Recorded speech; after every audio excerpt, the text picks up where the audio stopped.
Hola. Sí, sí, te veo, te veo. Te veo tarde, pero bueno.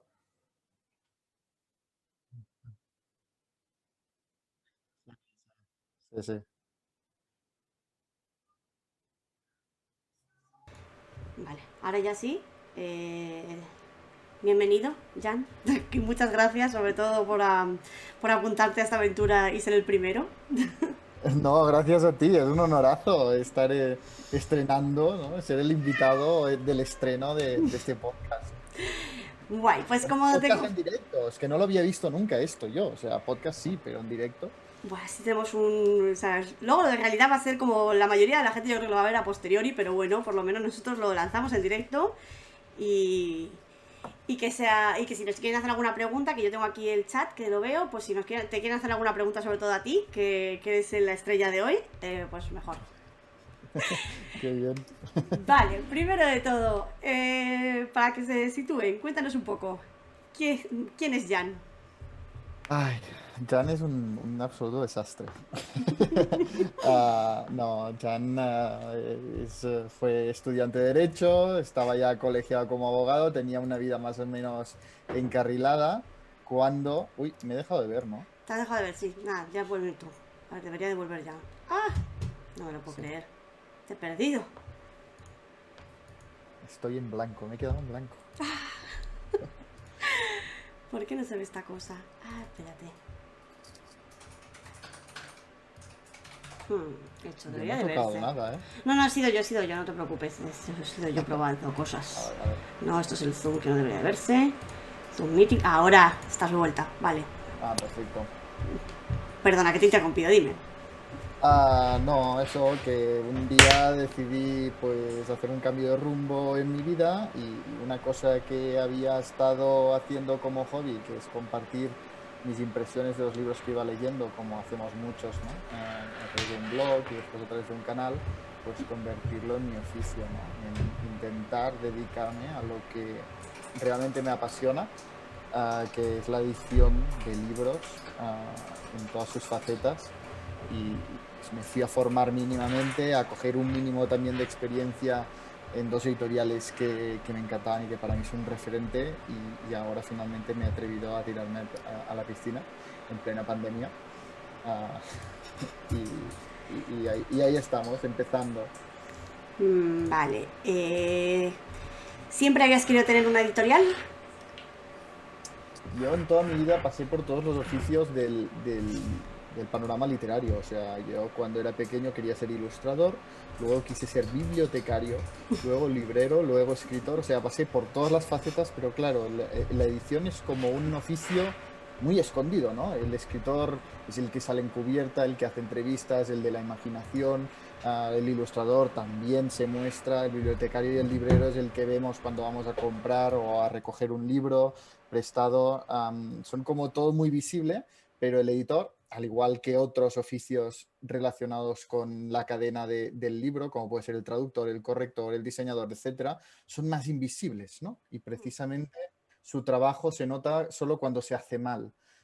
Pero a través de mis reseñas literarias empecé a descubrir este mundo, ¿no? Empecé a conocer editores, empecé a interactuar con editores, empecé a ver su huella en los libros que publicaban, empecé a darme cuenta de la identidad de las editoriales, ¿no? Cómo cada editorial tiene su identidad y puedes esperar ciertas cosas de cada editorial. Y me empezó a fascinar todo esto, ¿no? Desde la coherencia en diseño y en línea editorial de cada editorial, como el oficio, ¿no? De recibir un manuscrito y tocarlo y proponer cosas al autor, ¿no? Y darle forma un poco, ser el director de esta orquesta que es la publicación de un libro. Y cada vez lo fui visualizando más, hasta que yo me daba cuenta. Yo publicaba una reseña y gran parte de la reseña, ¿no? Era defender la existencia de ese libro en esa editorial y cosas editoriales. O sea, obviamente también entraba en la historia y a opinar sobre, hacer una opinión literaria, que al final se trata de eso, pero sí que yo me fijaba muchísimo en esas cosas.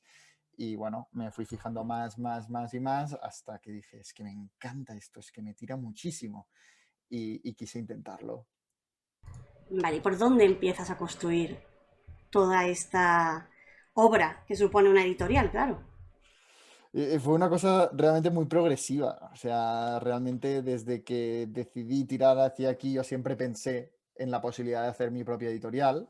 No lo veía posible en un principio, pero sí que siempre vas pensando, pues, cómo sería, en diseño, te vas fijando en cosas que te gustan de otras editoriales. Además, en este sentido, vivir en Londres fue una gran oportunidad para mí porque para mí el mercado inglés es, y específicamente en Londres, es la capital literaria del mundo. O sea, no de Europa, del mundo.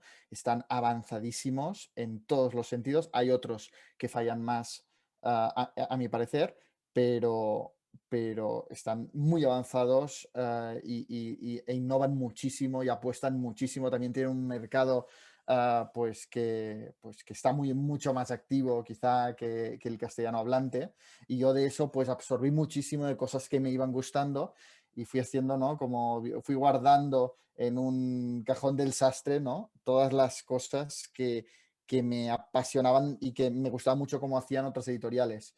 Y yo creo que Trotalibros Editorial es el resultado de eso, ¿no? De todo lo que fui absorbiendo de diferentes lados, de todo lo que fui recogiendo, de todas las prácticas que me gustaban de otras editoriales y de la pregunta un poco de qué puedo aportar yo al panorama editorial.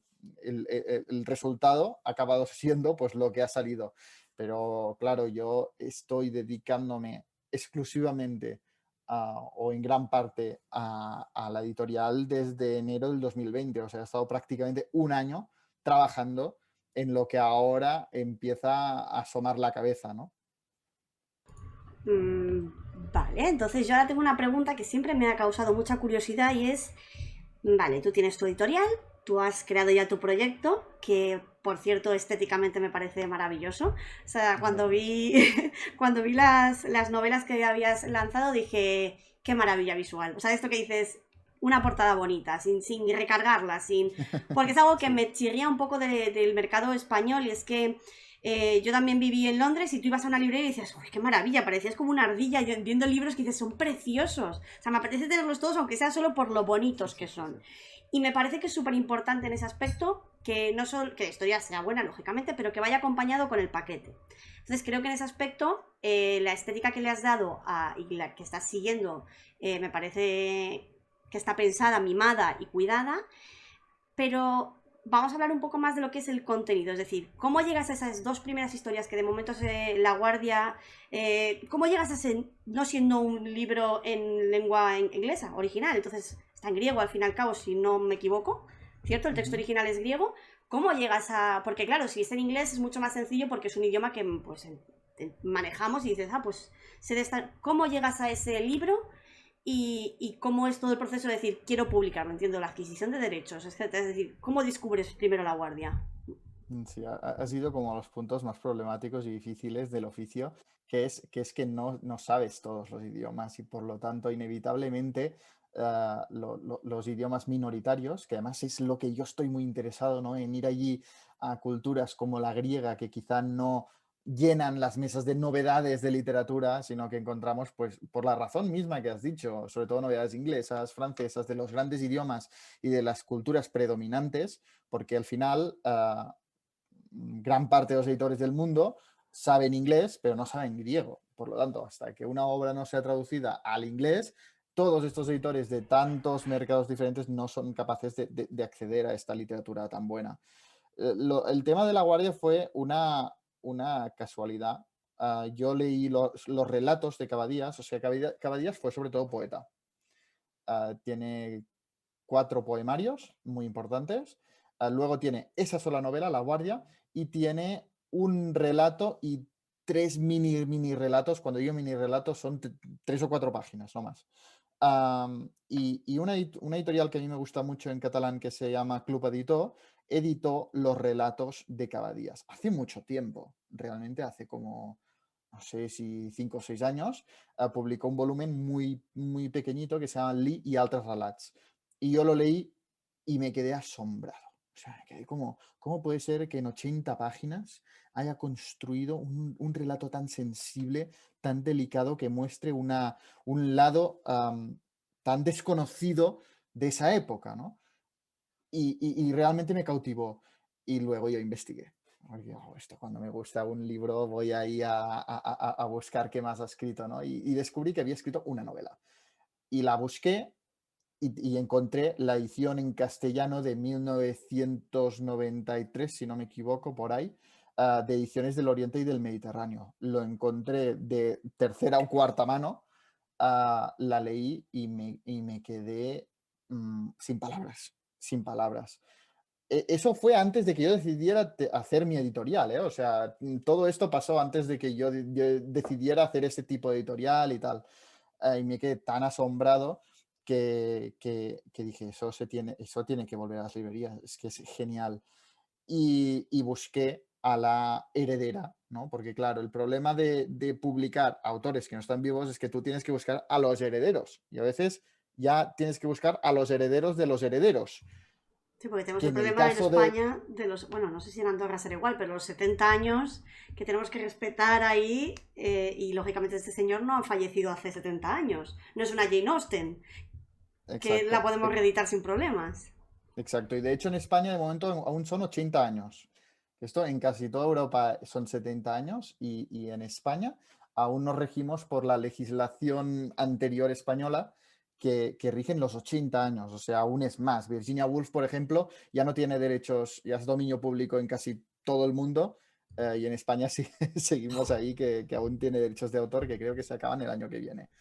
Am, pero claro, los derechos están ahí y tienes que contactar con una persona que además es griega, que además Cavadías no tuvo hijos, no tuvo descendencia, porque vivió prácticamente toda su vida embarcado. Y estamos hablando de su sobrina, una mujer griega de 80 años. Claro, contactar con una persona así fue muy complicado. Al final conseguí contactar con su hijo, pero fue una odisea, o sea, dicho así parece muy rápido, pero fue una tortura. Y además también me ayudó la misma editorial con la que yo descubrí Cavadías, Club Editó. Nos ayudamos mutuamente para contactar con la propietaria de los derechos.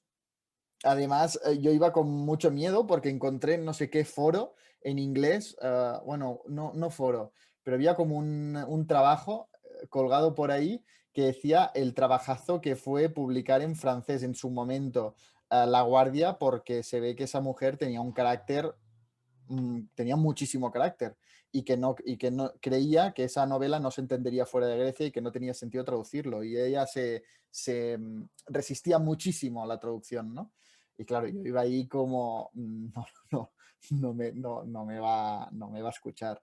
Pero sí, sí, o sea, desde el primer momento, cuando conseguimos contactar, todo fueron facilidades y a partir de ahí, pues salimos Club Edito y yo. Club Edito lo ha sacado en catalán paralelamente a yo en castellano. Y ha sido una gran experiencia y continúa siéndolo. Y en el caso del Palacio de Hielo, En el ¿fue tan complejo el proceso o No, menos? mucho menos, porque los nórdicos son muy ordenados. Los nórdicos son muy ordenados y tienen ahí una agencia que tú contactas, todo muy fácil, todo facilidades. A ver, Tarjei Besas y Nikos Cavadías ya lees su biografía y eran escritores muy diferentes. O sea, Nikos Cavadías vivió prácticamente toda su vida en el mar, en buques mercantes, por todo el mundo, entre puertos, prostitutas y tal. Y Tarjei Besas era un hombre familiar, con su casita ahí al lado del lago, escribiendo tan contento. Y claro, eso también se transmite, ¿no? A la compra de derechos. Y también el descubrimiento fue mucho más sencillo y es que simplemente a mí me llamó muchísimo la atención el título en inglés, lo encontré en Foils, The Ice Palace, lo leí y vi que hacía muchísimo tiempo que estaba descatalogado en castellano y a mí me había gustado muchísimo, muchísimo. Y pues decidí que fuera el segundo libro que publicaría. Y tengo, o sea, según he podido descubrir, hay otra siguiente, o sea, hay otra novela de la serie Piteas. ¿Cuál va a ser? Es Si se canción puede del decir. ocaso. Ah, Sí, sí, se puede decir, ¿eh? vale, vale. Se puede Por eso. decir, sí, sí, sí. Sí, porque ya lo puse en el Palacio de Hielo, en la faja, ya está. Sí, lo voy a presentar en nada, pero sí, ya se sabe la identidad y es Canción del Ocaso de Lewis Grassic Gibbon, que es una historia impresionante. De hecho, es la primera parte de una trilogía, aunque se pueden leer independientemente. Y Sunset Song, Canción del Ocaso, fue votada por los escoceses varias veces como la gran novela de Escocia, la novela favorita de los escoceses. Tiene adaptación cinematográfica, pero yo creo que, aunque es una adaptación notable, se pierde el lirismo y la forma de narrar de Lewis Grassic Gibbon, que es absolutamente genial. Tiene ese lirismo y parece realmente, te invita a leerlo en voz alta porque a mí al menos me transmite muchísimo como si me lo estuviera contando a alguien en voz alta al lado del fuego mientras está lloviendo afuera, me está contando la historia de su protagonista, que es una mujer que vive en una comunidad rural en Escocia durante los años previos y simultáneos a la Primera Guerra Mundial. Y ves en todo momento cómo vivía en su condición de persona rural y de mujer en esa época y también cómo afecta el eco de la Primera Guerra Mundial en esas comunidades rurales. Es absolutamente impresionante. Es la historia de una mujer muy valiente que desde que empieza a estudiar, si me enrollo mucho, dímelo, porque yo cuando empiezo a hablar de los libros que publico no callo. No te preocupes, tienes Uh, vía libre. Desde que empieza a estudiar Chris, uh, ella lo identifica con su yo inglés y su yo escocés. El yo inglés lo identifica por su lado más estudioso, sus ansias de aprender, de convertirse algún día en maestra, ¿no? Y después también está su yo escocés, que es ese yo que se identifica con la tierra, con la tradición, con el oficio de sus padres de trabajar la tierra y de estar en constante contacto con la tierra, ¿no?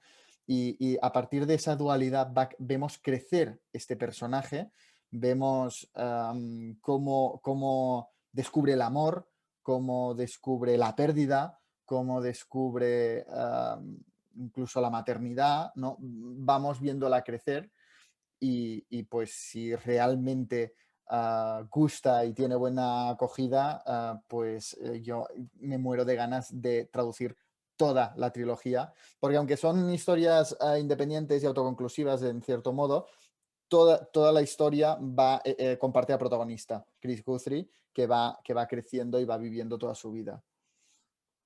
O sea que la primera parte es ella, la Chris más joven, entiendo, ¿no? Y a medida que va, Exacto. o sea, entiendo que la última parte de la trilogía es ya una Chris muchísimo más madura de la que encontramos en la que vas a presentar en breve. Exacto, exacto.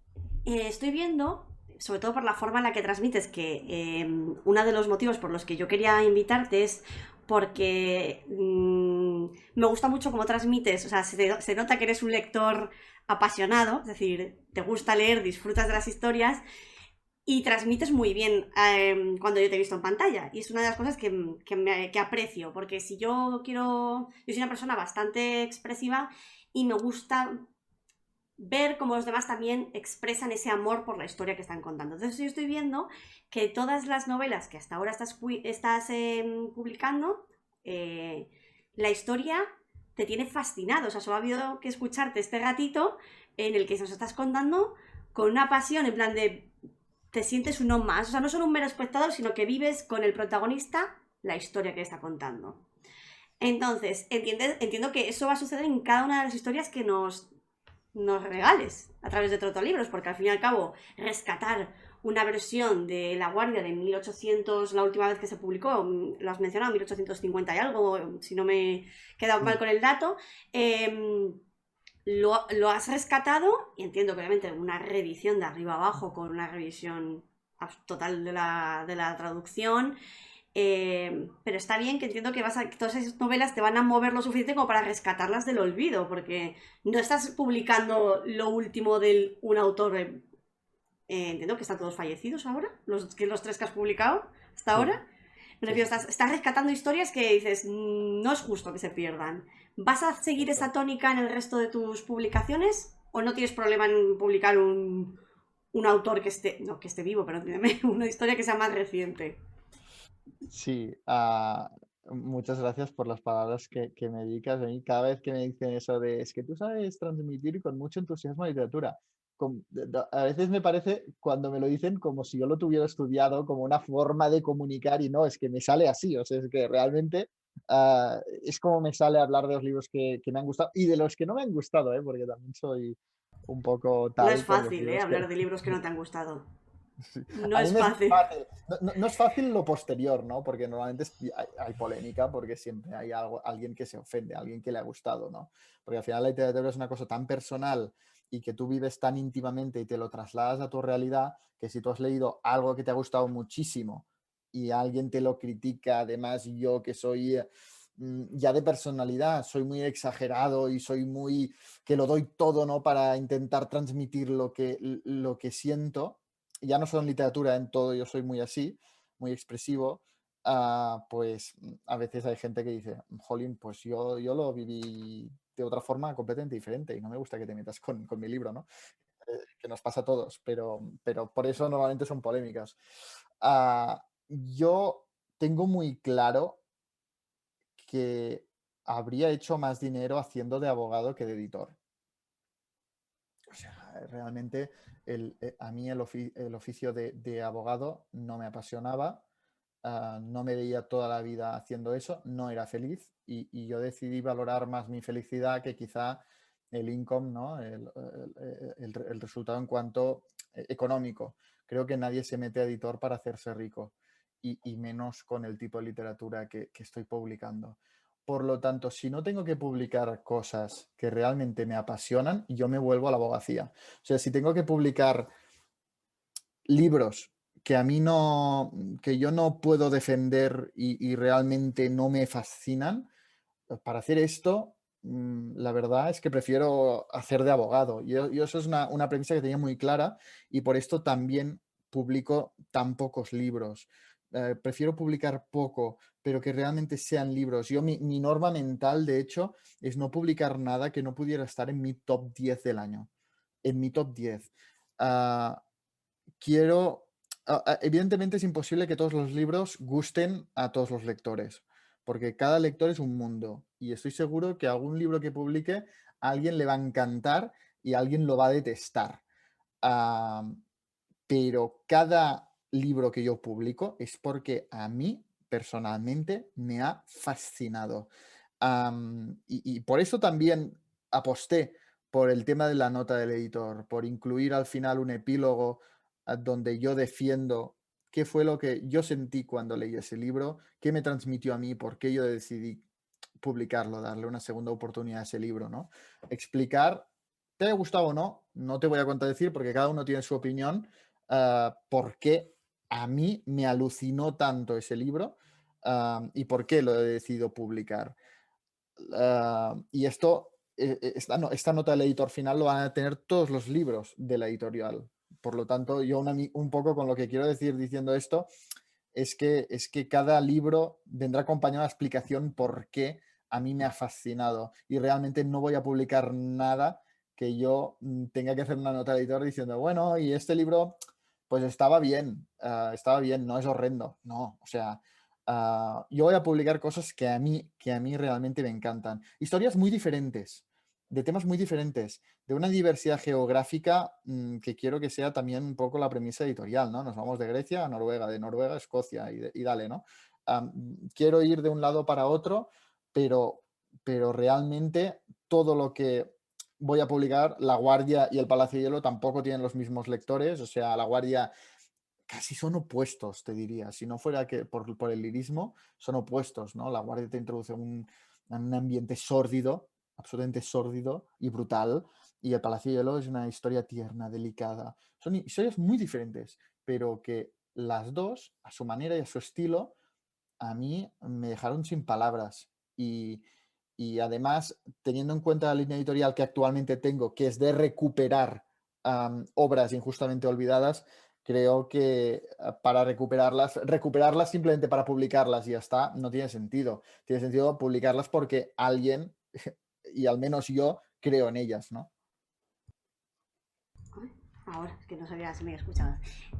Hombre, para mí me parece fundamental, y te lo digo desde una persona que también ha estudiado Derecho y la abogacía no le entusiasma, que es algo que todo el mundo asume. Cuando te metes en Derecho, todo el mundo dice, abogado, y dices, no, bueno, pues que a mí a lo mejor Y irme además a... derecho marítimo, ¿eh? Que cuando me lo dijiste yo dije, wow, o sea, creo que es la primera persona que conozco que haya estudiado eso. Yo siempre estaba jodidísimo por el derecho marítimo, por eso, ¿no? En derecho civil siempre era la excepción de la excepción de la excepción de la excepción, era tema de derecho marítimo, ¿no? Claro, ten en cuenta que tú estás en una ciudad en la que sí se da Derecho Marítimo. En Madrid no damos Derecho Marítimo. Estudiar Derecho Marítimo en Madrid, todo el mundo me dice, pero si no tenéis costa. Y yo me de, bueno, ¿pero qué pasará?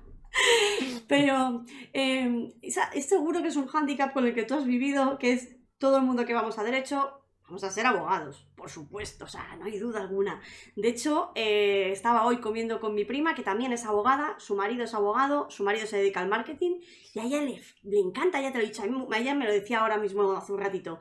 eh, me gusta ser abogada de trinchera. Y oye, maravilloso, tiene que haber de esos, pero yo soy de las personas que, claro, que yo creo que me ha pasado como a ti, somos juristas. O sea, nos gusta el derecho, nos puede gustar el derecho como tal, nos puede parecer una materia pues curiosa, que de hecho yo estoy descubriendo que en el máster de Derecho Marítimo pues estás viendo todo lo que podías plantear desde el derecho Sí, español sí, sí. ha volado por los aires. Entonces a mí como me pasa con cada tema, yo llegué, empecé a estudiar Derecho Marítimo y dije, joder, tiene que ser muy curioso conocer la historia de un marino. Entonces yo dije, voy a buscar novelas de marinos. Me lancé ahí yo, porque yo soy una persona más de novela que de otra cosa. Entonces dije, no hay en castellano novelas de marinos. No hay nadie que me cuente lo que es estar en un buque mercante el día a día. Lo que es estar ahí chupando mar, como quien dice. Ahí en plan, entonces cuando descubrí, porque claro, yo esto lo empecé a indagar antes de que tú lanzaras el bombazo de Trotalibros pasa a ser una editorial y voy a publicar La Guardia. Entonces yo cuando vi que la historia era de un marino, que el propio autor había sido marino y te está contando lo que es un marino mercante, la época obviamente no tiene nada que ver con ahora, pero la vida de marino sigue siendo la misma, prácticamente. Entonces dije, bravo, o sea, es decir, no se ha rescatado, o sea, estoy convencida de que tienen mil anécdotas, de hecho, se te ponen a veces los profesores en clase, aquí que parecen marinos que poco más les falta sacarte la pata de palo y decirte, me comió una pierna, un atún, un calamar gigante en el Pacífico, o sea, tienen historias apasionantes y es a mí lo que me sorprendió de que optaras por una historia que no es común, tú no vas a una librería y encuentras en la mesa de novelas varias novelas del mar. O sea, sí, vale, bucaneros, gente antiguamente, pero no de marinos mercantes. Y por otro Sí, sí, sí. lado, los escandinavos que escriben sorprendentemente bien y han estado como un poco no descubiertos hasta hace relativamente poco que han empezado a publicar esas novelas pues de crimen o de... Exacto. O sea, es decir, es como has optado por dos obras para empezar esta aventura que me parecen, si bien distintas, porque no deja de ser distintas, no extremadamente distintas, pero que tienen unas historias que Sí, sí, seguro que te sorprende. algún lector le van a impactar. Sí, sí, no, totalmente. En el tema de la guardia, yo no paro de decir que me encantaría que un Nikos Cavadías de hoy escribiera un libro de cómo es la vida de los marineros que casi no tienen ni casa en ningún lugar, sino que van de un lado para otro en buques mercantes. A mí me encantaría conocer cómo es hoy y creo que muchos nos quedaríamos sorprendidos de lo poco que ha cambiado en muchos sentidos. Creo, ¿eh? Intuyo, porque creo que el mundo que nos presenta Nikos Cavadías de los años 30, 40, en los años 30 y 40 nadie lo habría dicho. El mundo que te presenta Nikos Cavadías. Y sí, sí, exactamente. También la literatura nórdica está muy encuadrada en la novela negra y hay una de literatura nórdica. Solo ver los primeros libros de la editorial que nació precisamente con esta premisa que es nórdica, vaga redundancia, hay joyas ahí, hay joyas y realmente el Palacio de Hielo es de esas joyas de una simplicidad. A mí me recordaba muchísimo, Tampoco acabo de entender por qué, quizá en la ambientación, en cómo va a buscar en un paisaje helado, ¿no? Y nevado, esas relaciones familiares y de amistad, a una novela que hace poco lo petó, que se llama Amor, de Anne Orstavik. Lo publicó Duomo, y es una novelaza, ¿no? Yo cuando el Palacio de Hielo cayó en mis manos, ya te digo, dije, pero ¿cómo puede ser? ¿Cómo puede ser que esto no se encuentre?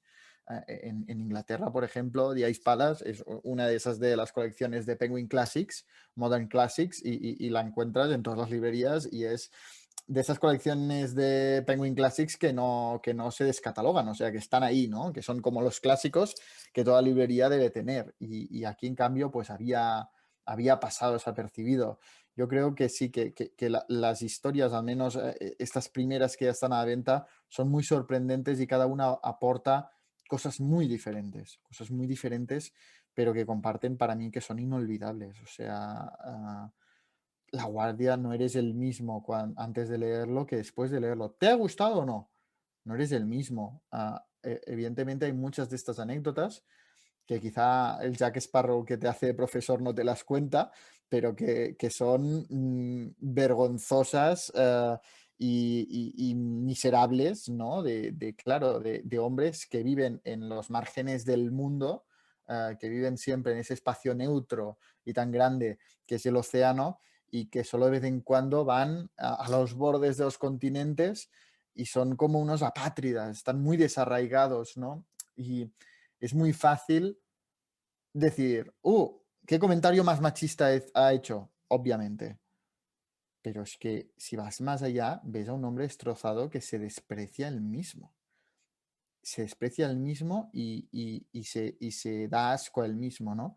Y ver esto, ver cómo Nikos Kavadias te presenta ese mundo que conoció en propia piel, de primera mano, porque es que él mismo era marinero, él mismo, de hecho, uno de los personajes, el radiotelegrafista, es su alter ego, se llama también Nicolás.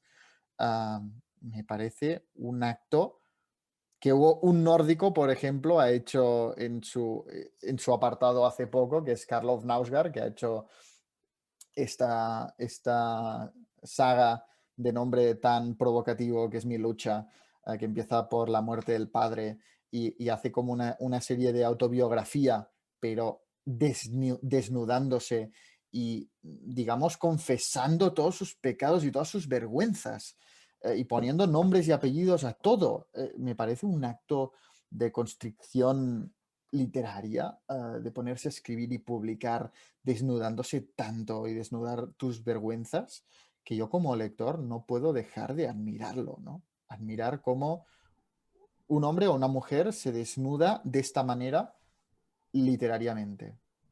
A mí es que me sorprende que seamos... O sea, lo que dices tú es como... hay pocas novelas como las de La Guardia y es curioso porque el 70% de nuestro planeta es agua, el 90% de mercancía va por mar y pocos marinos se sientan a contar lo que es vivir, porque al fin y al cabo, y eso es algo que nos han transmitido desde el minuto cero y seguro que en La Guardia se ve súper bien reflejado, es que ellos tienen una pequeña población a bordo, o sea, ellos viven, lo que dices tú, aislados totalmente del mundo y tienen su mini ciudad montada ahí con su todo, o sea, su vida gira o sea, está enclavada en esa nave y en esa nave Sí, pasa de todo. O sea, lo que sí, nos sí. puede pasar a nosotros en tierra les pasa a ellos en el mar. Entonces, es, es, Pero es un mundo de hombres. Es un es mundo muy de de hombres. Incluso hombres. O sea, desde tierra yo es un mundo de hombres. O sea, nosotros somos, te diré, 4 chicas en una clase de 18. Es muy raro.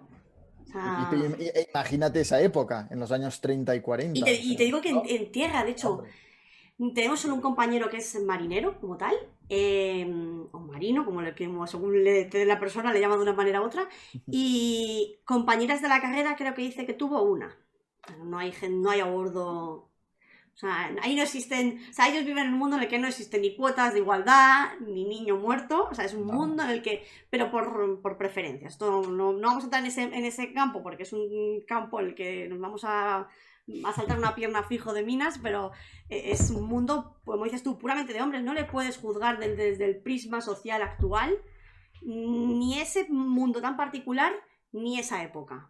que vivió él. O sea, no puedes sentarte, que es algo que yo a veces creo que les cuesta. A mí me pasó, me di cuenta con una novela, que seguramente con alguna novela a ti te hayas dado cuenta de esa situación. Nunca puedes juzgar una novela desde tu prisma actual. Con El guardián entre el centeno, un clasicazo donde los haya, que siempre me lo habían puesto, pues te lo puedes imaginar, por las nubes, en plan de, bueno, es un novelón, es que yo lo leí y dije, no ha sido para tanto. No ha sido para tanto para la Lorena de veintitantos años en Madrid en 2016, 17, no me acuerdo exactamente qué año vi. Pero para una persona de los años 50 era un boom.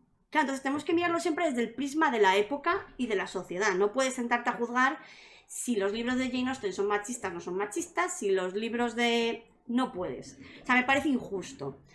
Por eso yo creo que las historias hay que entenderlas, vivirlas y ponerte en la posición del protagonista para que puedas analizarlas y disfrutarlas. No podemos disfrutarlas desde, uy, mira lo que le ha dicho, uy, ¿cómo es que las mujeres, te voy a poner el caso de ya de algo mucho más extendido, como Jane Austen, uy, ¿cómo que solo las mujeres solo se van a pensar en casarse y bien casarse?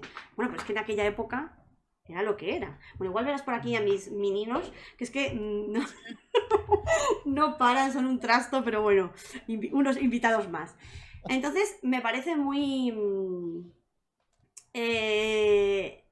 me parece muy honesto lo que dices, en plan de que no puedes decir es que es machista, porque no sería justo. No estaría siendo justo con el autor. O sea, Sí, sí, hay, no, hay que completamente de respetar acuerdo. su entorno, lo que él ha vivido y lo que le ha llevado a esa posición. Y además, nada más sano que leer distintos puntos de vista por mucho que choquen contra el tuyo. Totalmente, ya no solo machista, ¿eh? Estos hombres son racistas, son homófobos, Bueno, son ladrones, son lo que es que yo creo que el ejercicio que hace Nikos Cavadías es precisamente presentarte estos hombres y cómo hablan entre ellos, ¿no? Ellos nunca hablarían de la forma que hablan en esta novela si tú estuvieras ahí. Lo que pasa es que ahí están entre ellos se entienden, entre marineros, ¿no? Y en esa intimidad Nikos Cavadías te da la posibilidad de abrir una ventana y ser testigo de estas conversaciones tan íntimas en las que los hombres, los marineros, se dicen todo tal y como les sale, ¿no? Siendo amargados como son, pero amargados, o sea, realmente, si lo ves desde fuera, son unos seres despreciables, todos. Lo que pasa es que, como te lo narra Nikos Cavadías, con la magia de la literatura, hace que en ningún momento pienses esto de ellos. Ves que todo es una coraza, esta ya es mi interpretación, ¿eh? Es una coraza y que hay cierta ternura entre ellos. Cuando digo entre ellos, es entre los marineros. Por ejemplo, la guardia empieza eh, con el joven agregado que tiene 17 años, que es Diamandis, que le ha salido un grano en los testículos o sea, que es el primer indicio de sífilis. Y ves perfectamente cómo va al primer oficial a pedir ayuda de, hostia, me ha salido esto, ¿no? Y todos los marineros han pasado ya el sífilis antes. Todos han pasado el sífilis. Porque claro, van de puerto en puerto, pues lo que pasa. Y cómo lo cuidan, cómo se cuidan entre ellos, porque lo único que se tienen es el uno al otro, ¿no? Y cómo cuando el joven agregado dice que tiene sífilis, todos le intentan esconder un poco, le quieren intentar sacar importancia y pagar entre todos, por ejemplo, entre todos los marineros, el médico para tratar la sífilis del muchacho cuando lleguen al siguiente puerto. O sea, que ves que realmente son seres despreciables, pero les ves cierta ternura detrás de cómo cuidan, por ejemplo, al joven marinero, y ves también hombres que tienen mucho miedo. Ves cómo cuando están en tierra están incómodos porque no se sienten a gusto.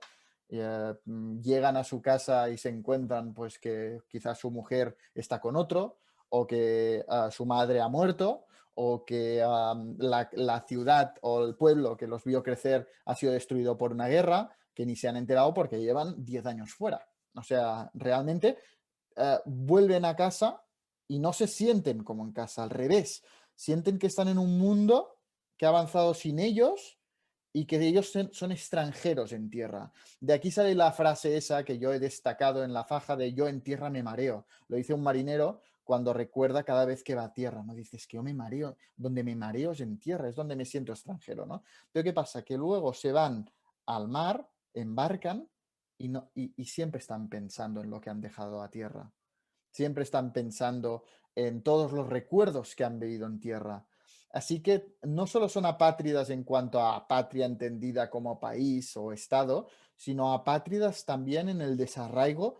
Decir, es que no me siento de tierra, pero tampoco soy de mar, porque siempre estoy pensando en esa mujer que dejé en el puerto, o en eso que hice en ese otro puerto, o esa vez que me enamoré en ese otro puerto, o en mi madre que antes de despedirme le dije solo esto, ¿no? Siempre están pensando, dándole vueltas. De hecho, toda la historia se desarrolla en el buque Piceas, pero gran parte de la historia, la mayor parte de la historia, son todas las anécdotas y recuerdos que tienen los marineros de cuando están en tierra. En ese sentido, cada día te transmite muy bien, ¿no? Que tú estás en el barco, pero los marineros todo el rato están pensando en cosas que han dejado en tierra. Pero cuando están en tierra, enseguida vuelven con el rabo entre las piernas al barco, ¿no? Porque se sienten como extranjeros. Y sé que le estás llamando a la serie Piteas, que entiendo que es el nombre del barco de la Guardia. ¿Por qué elegiste ese nombre para llamarle a la serie? O sea, es decir, qué te supone ese nombre relacionado con las historias? Claro, porque entiendo que tendrá algún tipo de conexión o... Sí, a mí me gustaba que la idea de que la colección uno se llamara con algo en relación con el primer libro, con el libro que estrena la colección. Imagínate, sueño húmedo de todo editor, pero imaginarme, ¿no? La colección dentro de muchos años que se llame como el barco donde se desarrolla toda la historia del primer libro de la colección, a mí es una cosa que me hacía ilusión. Pero también la figura de Piteas, ¿no? Que fue el primer explorador de la antigua Grecia, el explorador que descubrió gran parte del mar Mediterráneo, que descubrió nuestra península ibérica, que descubrió las Islas Británicas, el primer griego que cruzó las columnas de Hércules, ¿no? El estrecho de Gibraltar. O sea, realmente es un explorador que creo que es muy desconocido por todo lo que descubrió. O sea, descubrió, digamos, toda España, Portugal, Reino Unido, básicamente es como el explorador de Europa, ¿no? Y en este sentido, en la voluntad de esta colección, de momento la única editorial, que es explorar en los libros antiguos cuáles valen la pena recuperar y devolver a las librerías, creo que también el nombre de Piteas era coherente con esto, ¿no? Y tampoco creo que en Cavadías eligiera como nombre del buque mercante de su única novela Piceas. Era jugar con este doble sentido, ¿no? De el explorador antiguo para la colección de libros antiguos recuperados, y también un pequeño homenaje al libro que ha abierto esta colección. O sea, estoy viendo que eres una persona muy... O sea, no voy a decir cuadriculada, sino que cuidas todo perfectamente, o sea, has creado un proyecto en el que no hay detalle que se te haya escapado, es decir, Es mi bebé. exacto, o sea, estás cuidándolo y mimándolo.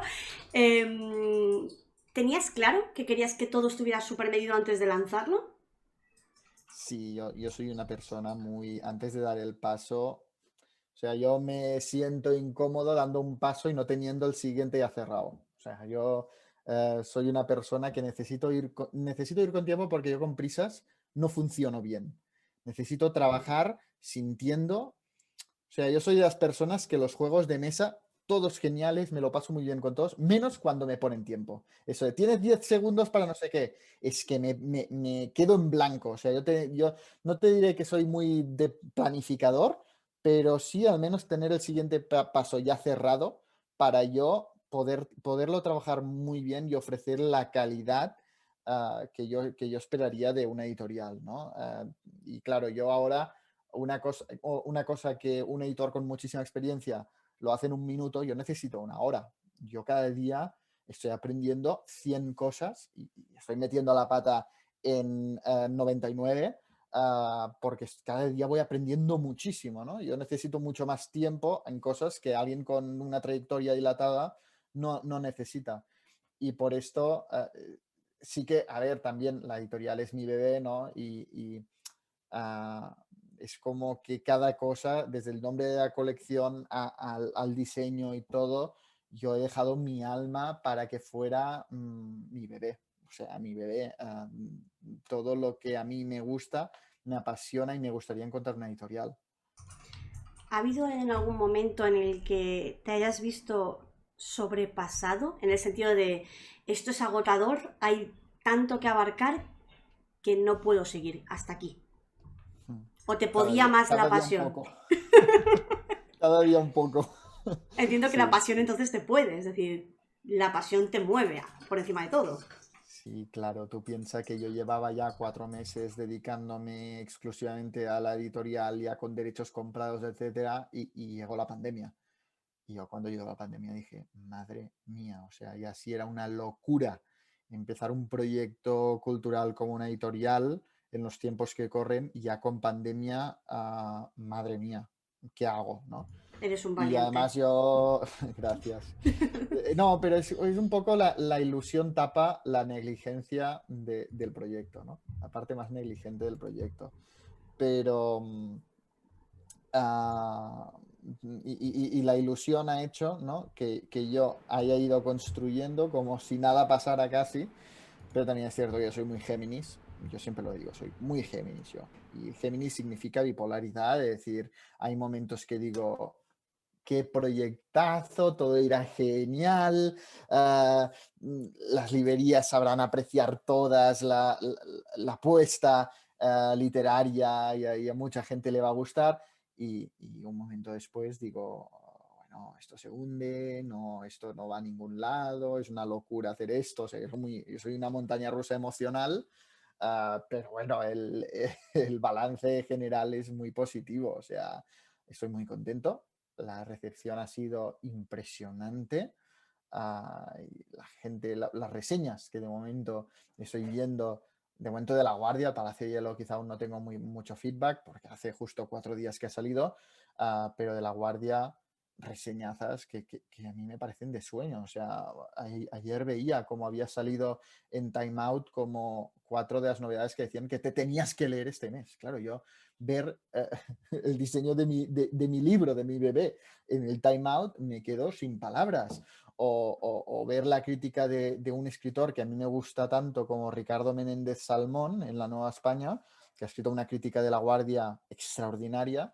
Yo a Ricardo Menéndez Salmón leía su novela Niños en el Tiempo y me dejaba sin palabras de lo bien que escribía. Que ahora este señor esté publicando una crítica de La Guardia me, me hace feliz, pero me hace feliz no tanto en el sentido de mi proyecto o de la vanidad de decir, oh, está funcionando mi proyecto, qué crack soy. No, me hace feliz en el sentido, y es así, de pensar, Nikos Cavadías estaría orgulloso de decir, porque yo realmente cuando compro unos derechos, pero también tengo la sensación de que estoy adquiriendo una responsabilidad muy grande, porque para mí la literatura de Nikos Cavadías.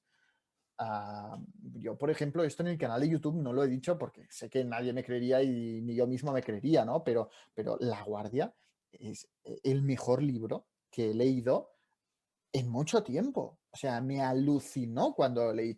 Que yo tenga la oportunidad de publicar esto, de traerlo de nuevo a las librerías y que funcione, yo pienso, hostia, Nikos cada día estaría orgulloso del trabajo que yo como editor estoy haciendo con su obra maestra.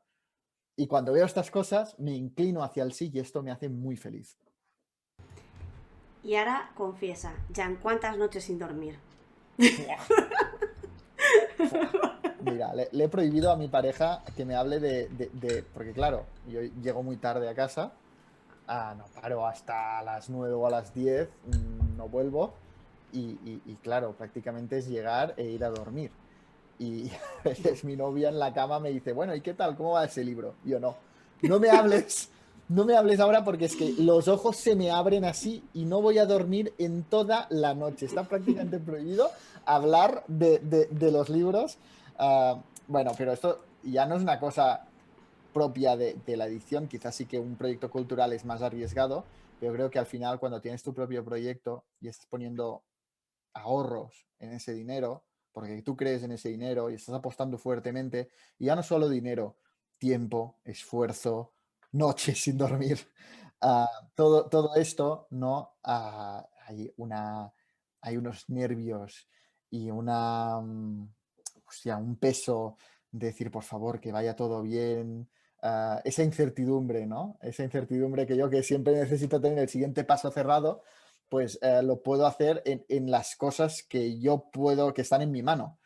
Pero ante esa incertidumbre, ante esa niebla que es presentar tu proyecto cultural, no hay luz que te muestre el siguiente paso, sino que quién sabe cómo irá, quién sabe, ¿no? Y ahora me estoy empezando a acostumbrar a esto, pero la verdad es que me ha costado un poco. Me ha costado un poco en cuanto a nervios y en cuanto a no dormir y el desconectar. Yo te diría que desde diciembre yo no he hecho un solo fin de semana. O sea, mi novia sí que, por ejemplo, ella también nos conocimos en la Facultad de Derecho. Yo descubrí que no tenía vocación de abogado viéndola a ella, porque ella realmente vivía las clases de derecho y vivía el oficio de abogado con una pasión y que yo digo, madre mía, es que yo no siento nada de esto. O sea, yo voy tirando, pero alguna cosa lo encuentro interesante, pero tampoco me tira así, ¿no? Y en ella yo lo vi, ¿no? Lo que yo tenía que sentir trabajando. Pero ella ahora está haciendo de abogada y más o menos tiene sus horarios y por los fines de semana desconecta. Claro, cuando haces tu propio proyecto, yo no distingo, a veces le tengo que preguntar, hoy somos sábado, porque para mí es sábado, domingo, lunes, martes o miércoles, es exactamente lo mismo. Porque digo, mira, ya que ahora todo ha cerrado, voy a avanzar, no sé, ese vídeo, ¿no? Yo, por ejemplo, este fin de semana he hecho 2 vídeos para el canal.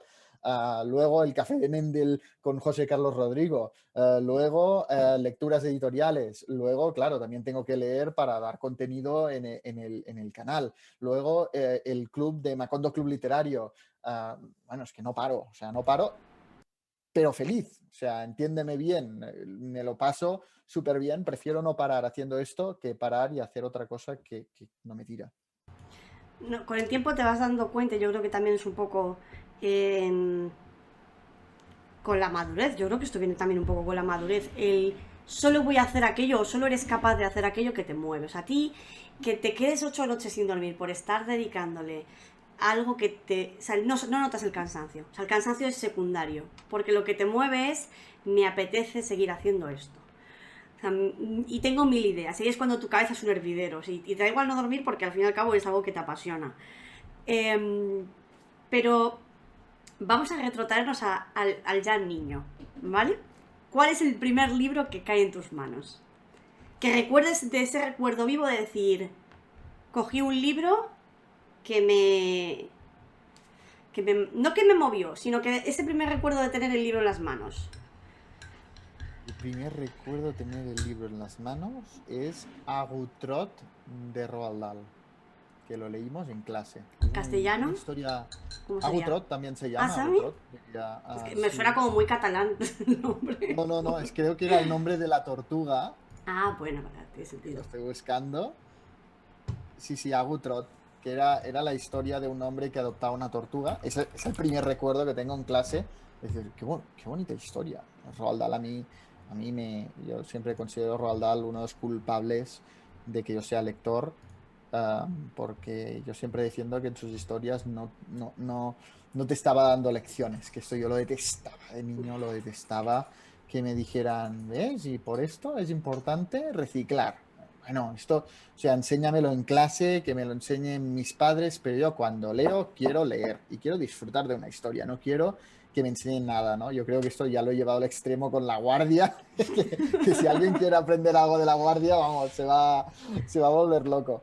Pero realmente no, yo siempre he entendido la literatura como esto, como historias, ¿no? Que obviamente te aportan muchas cosas, como empatía, te muestran perspectivas, diferentes culturas, pero siempre he odiado la literatura que te enseña cosas. En ese sentido, yo creo que el paradigma es la maravillosa medicina de Jorge, de Roald Dahl, que es un niño que quiere hacer una poción para acabar con su abuela. Y yo esto ahora lo leo y digo, pero ¿cómo puede ser que esto lo dieran a los niños de un niño que quiere matar a la amargada de su abuela, ¿no? Pero lo cierto es que era como la literatura gamberra para mí, ¿no?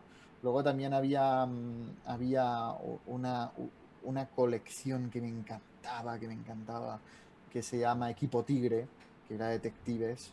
A ver, otro de los oficios que quería ser de pequeño era detective, me encantaba. Y el Equipo Tigre pues tenía muchos volúmenes y en cada volumen resolvían un caso. Y el libro que yo considero culpable de que yo sea lector siempre será Las lágrimas de Shiva de César Mallorquí. Este libro lo leí y dije, vale, realmente la literatura es una pasada. César Voy a leer Mallorquí, un como loco. grande. Sí, es genial. Yo siempre he querido conocerlo. Yo tenía una máxima, es un hombre encantador, yo he tenido la oportunidad de conocerle, es un hombre muy cercano eh, y tal cual, o sea, no es, que es algo que a veces también te tira para atrás con algunos autores, de ese aura de soy autor, Sí. que he ganado porque César Mallorquí ha sido un autor premiado, pero no te encuentras con un aura de querido Bueno, mortal, realmente entiéndeme. en mi caso es en San Jordi, que he tenido contacto con muchos autores y muchos se me han bajado del cielo a decir, hostia, me gustabas mucho a través de tus libros y es conocerte y en 10 segundos he tenido bastante para toda la vida. Pero me pasó, por ejemplo, con Eric Bouillard, no sé si has leído El Orden del Día, Voy a que a buscar mí por El Orden portada del porque a veces Día, yo... A ver, orden del día, porque esto lo ha publicado Tusquets y ganó además el premio El Goncourt.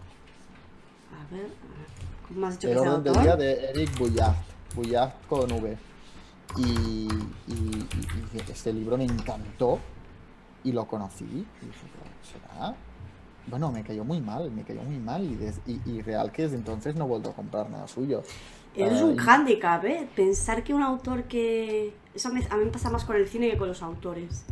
Como un autor o un... la persona en sí no te llame, no te transmita y no sientas una conexión sí, no te digo conexión ya de decir, uy, vamos a ser amigos, sino que digas, me gustas, me gusta cómo hablas, me gusta cómo te expresas, me das buen aura, como sí, algo sí, más sí. abstracto. ¿Ya sientes un rechazo por la novela? A mí me pasa, ¿sabes? Con un autor que es muy controvertido, Murakami. Ujú. Murakami es un autor al que yo siempre lo he dicho, lo digo en mis vídeos, lo digo abiertamente, es una persona que me parece un poco ya tediosa. Es decir, por favor, dadle el Nobel, que se retire, por favor, que Ay, deje de publicar. Porque además yo soy de con las lo, personas... con lo divertido que es ver cómo cada año no se lo dan. Yo me lo paso pipa. Además que es eso, es como que sigue escribiendo con esa pretensión de dadme ya el Nobel de Literatura porque soy maravilloso y es como... No tiene por qué. De hecho, yo soy una persona que he leído Kafka a la orilla. Ay, ¿qué tal? Porque a mí, yo he leído como 3 o 4 libros de Murakami, no me ha gustado ninguno, digo, es que no entiendo qué le veis.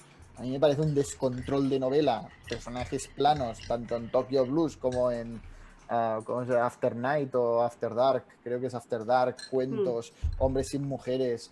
Bueno, he leído muchísimo Murakami y todo el mundo me dice, no, lee Kafka en la orilla. Y claro, yo digo, a ver, Kafka en la orilla es un tocho, o sea, Mi opinión sincera, infumable.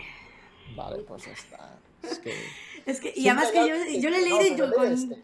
Claro, con ese hype. Es que a mí mi problema es que cuando me recomiendan algo como con mucho hype. Sí, sí, Porque yo sí. considero, soy de las personas de la opinión que dice, cada novela tiene un lector.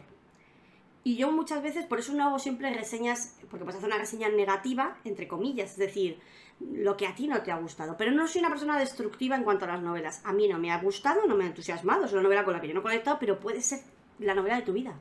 O sea, es que Sí, cada sí. persona somos un mundo y es algo que...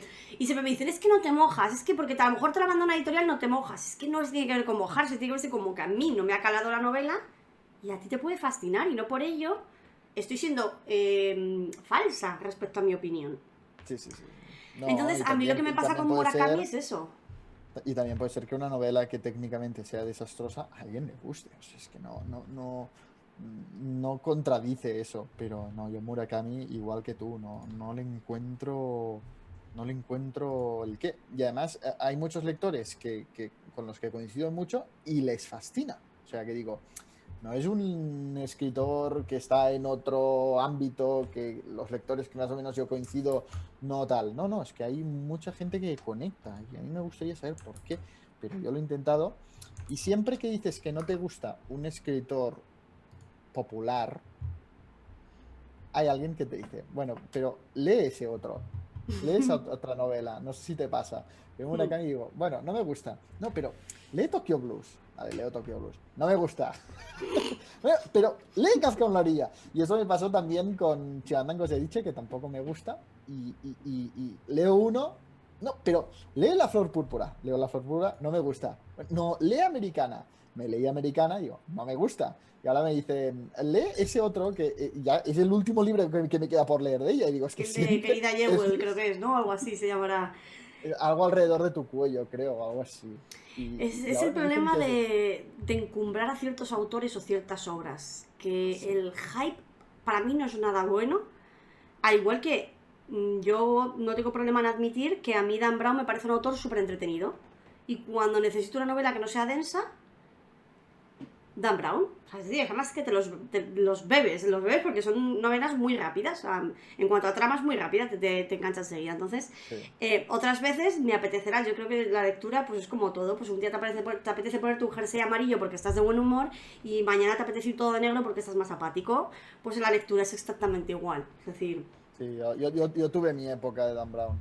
Tuve mi época son de lecturas de leer. aeropuerto total, como yo digo. O sea, vas a un aeropuerto y Me siempre está Dan Brown. cogió, me cogió una obsesión. Tuve como una época de bestsellers en mi vida, que fue, no sé si la preadolescencia o la adolescencia. Yo diría que era por ahí. Y me cogió por leer La Catedral del Mar, Los Pilares de la Tierra, todo Carlos Ruiz Zafón, todo Dan Brown. Y por ejemplo, Carlos Ruiz Zafón y Dan Brown, tengo que decir que yo nunca, o sea, aunque estoy seguro, porque releí La Sombra del Viento y no me gustó, que si yo ahora los revisitara ya no me gustarían. Ya no, ahora mismo no me gustarían. Pero ¿Y en su crees que te momento hizo que estuviera hasta altas horas de la noche, de la madrugada, leyendo. Y esto no tiene precio.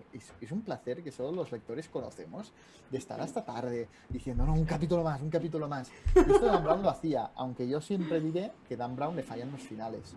Sí. No sabe, se va haciendo la bola más grande, más grande, más grande, más grande, más grande. Y yo recuerdo, por ejemplo, el Código da Vinci o Ángeles y Demonios o tal, que terminaba y decía, ¿en serio? O sea, pero claro, es que no tenía final posible, creo yo, porque es que había hecho la bola tan grande que eso no había cómo cerrarlo. ¿Y Esta es crees mi que opinión. y te pasa la inversa? Que un libro no te guste, pero con el tiempo vas recordando detalles y tu percepción de la novela, o bueno, voy a decir libro en general, cambia en el sentido de no me gusta, pero estoy convencido de que si me lo releo ahora, cambiaría de opinión. O que has hecho una relectura y has dicho, uff, no me convenció al principio, pero novelón. O librazo. Lo que Sí, quieras mirarlo, me refiero. sí, no, me pasa y en extremo. De hecho, por esto yo me he sacado Goodreads. Es una de las razones por las que yo ya no hago Goodreads, porque termino una novela y claro, en Goodreads lo actualizaba. Yo Goodreads lo utilizaba prácticamente como herramienta de gestión de mis lecturas. No lo hacía como nada social. Evidentemente, si alguien me añadía como amigo, pues yo aceptaba y pues quizá algo veía de lo social. Pero yo lo hacía, ¿no? Como una forma de tener organizadas mis lecturas y saber lo que había leído y tal. Me he pasado al clásico Excel porque lo que pasaba es que compartía mi opinión, mi parecer de justo cuando había terminado el libro y quizá un libro que le ponía 2 o 3 estrellas se quedaba en mí y iba pensando en el libro, iba pensando, releía partes, releía fragmentos, a ver eso, porque quizá lo interpreté así y volví a leer ese capítulo y tal. Y cuando hacía la reseña, porque yo para hacer la reseña en vídeo en el canal, yo ahora, por ejemplo, estoy reseñando mis lecturas de principios de octubre. O sea, tardó muchísimo. Tengo como una cola de libros y yo voy haciendo por orden cronológico, first in, first out. Y el primer libro que leí, que no haya reseñado, es el primer libro que reseñaré. Y ahora justo estoy haciendo octubre. O sea que realmente pasan 4 o 5 meses hasta que lo reseño. Y esto a mí lo que me otorga es que he madurado muchísimo la lectura. 5 meses después, yo tengo mi impresión definitiva de la obra. Es el recuerdo que yo tendré de esta obra para siempre. En cambio, bueno, y cambiaba, era completamente diferente en muchas ocasiones de la valoración de Goodreads. Y mucha gente me comentaba, pero ¿cómo puedes decir que te gusta tanto si en Goodreads le has puesto solo 3 estrellas?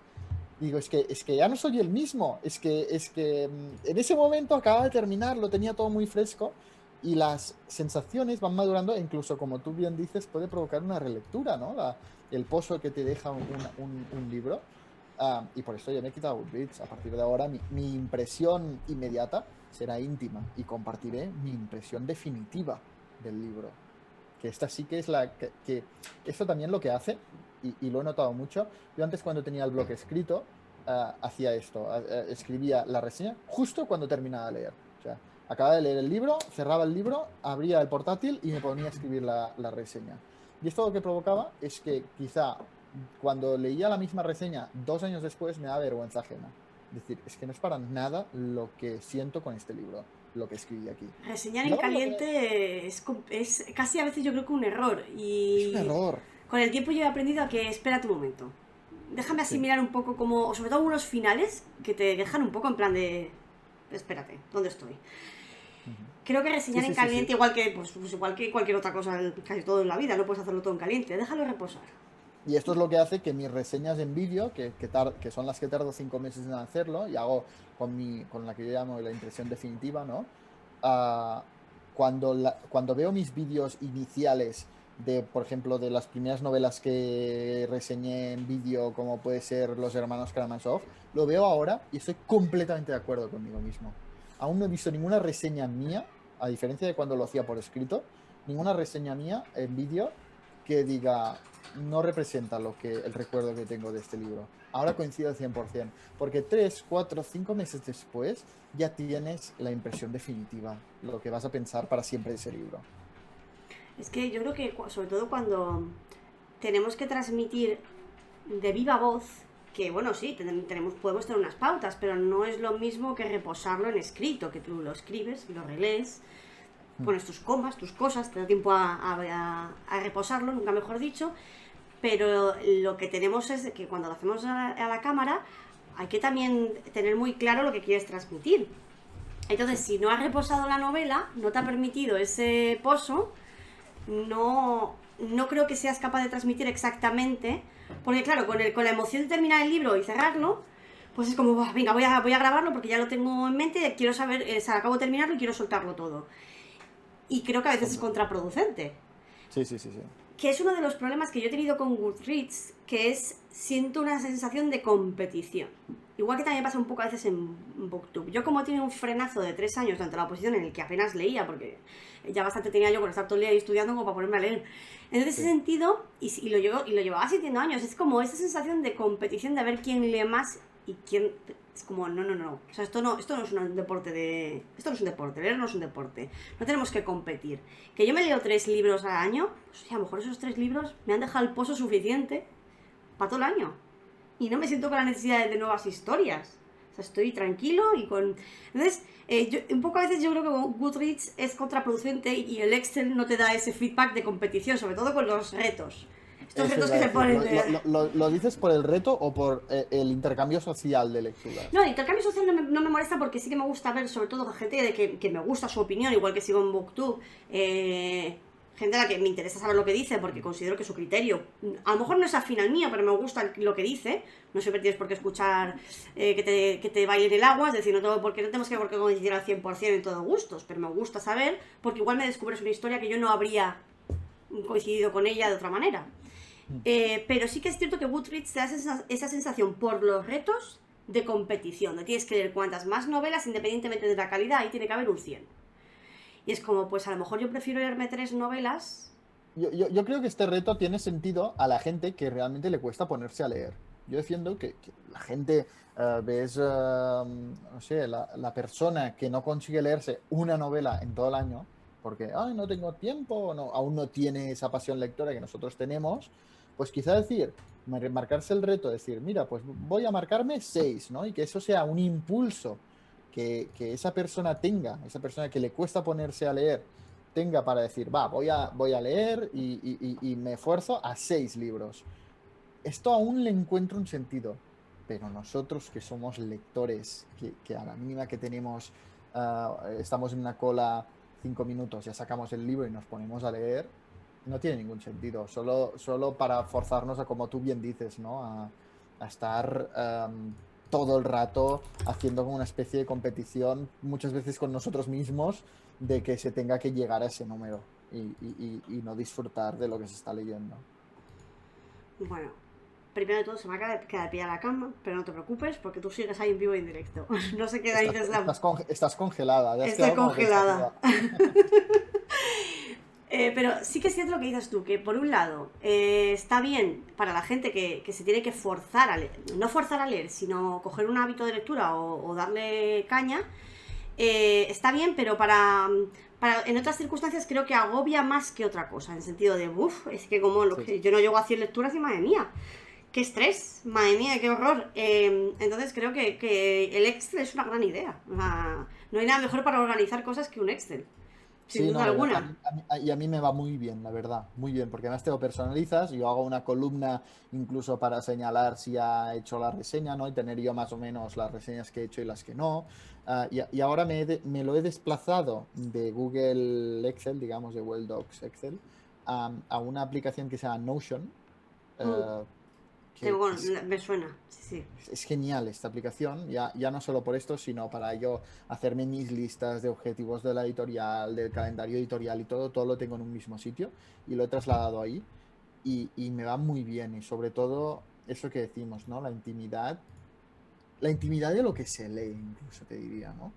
La intimidad de lo que se lee y luego tú ya dentro de 3 4 meses ya compartirás lo que quieras compartir. Pero que sea tan automático la sociabilidad. Me pasaba también con Spotify, ¿eh? Esa herramienta Spotify que comparte lo que escuchas con todos tus amigos.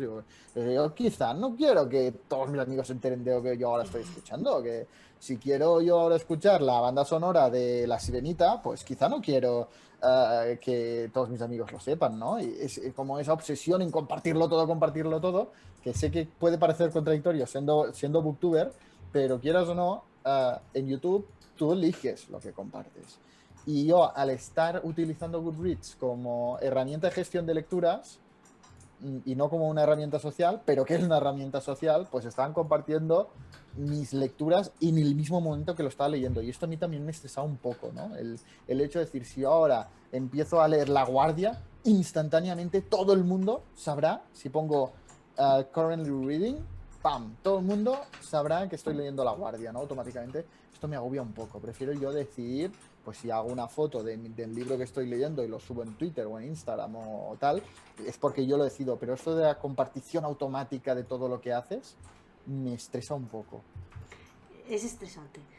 Sí, Eh, estás muy ¿Qué? pensativa, ¿eh? Sí, Te, sí, te- te estoy. hago reflexionar mucho, te has quedado ahí congelada reflexionando Estoy, profundamente. estoy pegándome con esta cosa mientras te escucho atentamente. O sea, has vivido el mundo editorial inglés, que por supuesto está infinitamente más fomentado que en España, sobre todo por ese maravilloso impuesto que no pagan allí, pero que sí pagamos aquí, que es el IVA sobre libros, el IVA cultural. Ya a título personal me parece que te desfomenta en parte porque el acceso que tienes a la literatura es totalmente distinto. Pero, ¿qué trasladarías del mundo editorial inglés que viviste al modelo español que tenemos? Lo que trasladaría es que puede sonar un poco elitista, pero te aseguro que no lo es, ¿eh? Pero es su lista de más vendidos. Lo que daría para tener la lista de más vendidos que tienen ahí. Es decir, ahí ves que los bestsellers son literatura, los más vendidos son muy buena literatura.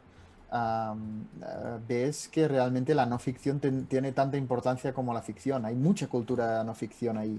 Hay mucha cultura de las short stories allí. Y aquí de cuentos no somos tan de cuentos, somos muy de novela, novela, novela. Y digamos la cultura planeta no ha hecho pues eso de novedades súper pasajeras y muy poca apuesta por los fondos, cada vez más, ¿no? Hay menos apuesta por los fondos editoriales, es solo la novedad, la novedad, la novedad, y novedades pues que no tiran adelante tanto por el boca a oreja, sino por una campaña de marketing súper violenta, ¿no? En Inglaterra yo lo que veía es que realmente digamos que el estándar de bestseller sería, no sé si lo has leído, Patria de Fernando Aramburu, que también ha sido un bestseller aquí, pero un bestseller, yo creo yo, de calidad, ¿no? Y aquí a veces hay mucho bestseller del momento, y ahí hay mucha cultura del debate público, de debatirlo mucho los libros públicamente, de tener muchos premios independientes. Hay muchas empresas, como son Costa Coffee, tienen premios independientes que premian a obra publicada. No hay tanto premio Planeta, es decir, no existe el premio Penguin, ¿no? Las Ujú. editoriales no premian, sino que son organizaciones independientes como el Booker o el Costa Coffee, ¿no? Y hay mucha cultura de ahí, a la mínima que una empresa es importante, pues organiza esas cosas, ¿no? Organiza premios y además organiza premios con long list, con short list para invitar a todos los lectores al debate público de qué libro debería ganar como mejor novela publicada del año, ¿no? Todo ese debate, esas listas de mejores vendidos, esa cultura no ficción, es lo que echo de menos. También te diré, el mercado inglés no es perfecto. O sea, tiene No, hombre, cosas ni que de no... lejos, ni de De lejos. O lejos. sea, por supuesto todo tiene mejoras. Pero es cierto que aquí es sorprendente como uno de los premios más relevantes de literatura lo de una editorial y no lo de como puede ser el Booker, lo que dices tú, una asociación de. Es decir, es Sí, como... No es un es, criterio 100%. Yo considero que los premios literarios que se dan en España no son siempre un criterio 100% objetivo. Porque están mirando también un poco los números. Vamos a ser sinceros, si Planeta no no le da el premio Planeta a una novela que no sepa que va a vender. Siempre le va a dar a una es, historia que considere que va a pegar el petardazo. ¿Me Es que yo explico? yo no lo encuentro un premio, lo encuentro una herramienta de marketing, porque realmente ellos controlan todo el proceso y yo creo sinceramente que ya está elegido de antemano. Este va a ganar porque lo queremos promocionar y que es legítimo, o sea, Sí, por supuesto, vamos. es una estrategia editorial que perfecto, pero tú miras otros países y, por ejemplo, en Inglaterra tienen el Booker. En Francia, si pensamos en Francia, nos viene a la cabeza Goncourt. Si pensamos en Italia, nos viene el Strega. Si pensamos en Estados Unidos, nos vienen el Pulitzer y el National Award. Todos premios, los premios más importantes, ¿no? Los que te vienen a la cabeza con cada país, los más prestigiosos, son de órganos independientes. Incluso el National Book Award, que podría parecer que es del gobierno, no, es de los libreros, ¿no? Y ahora es una fundación de libreros de Estados Unidos que otorga este premio.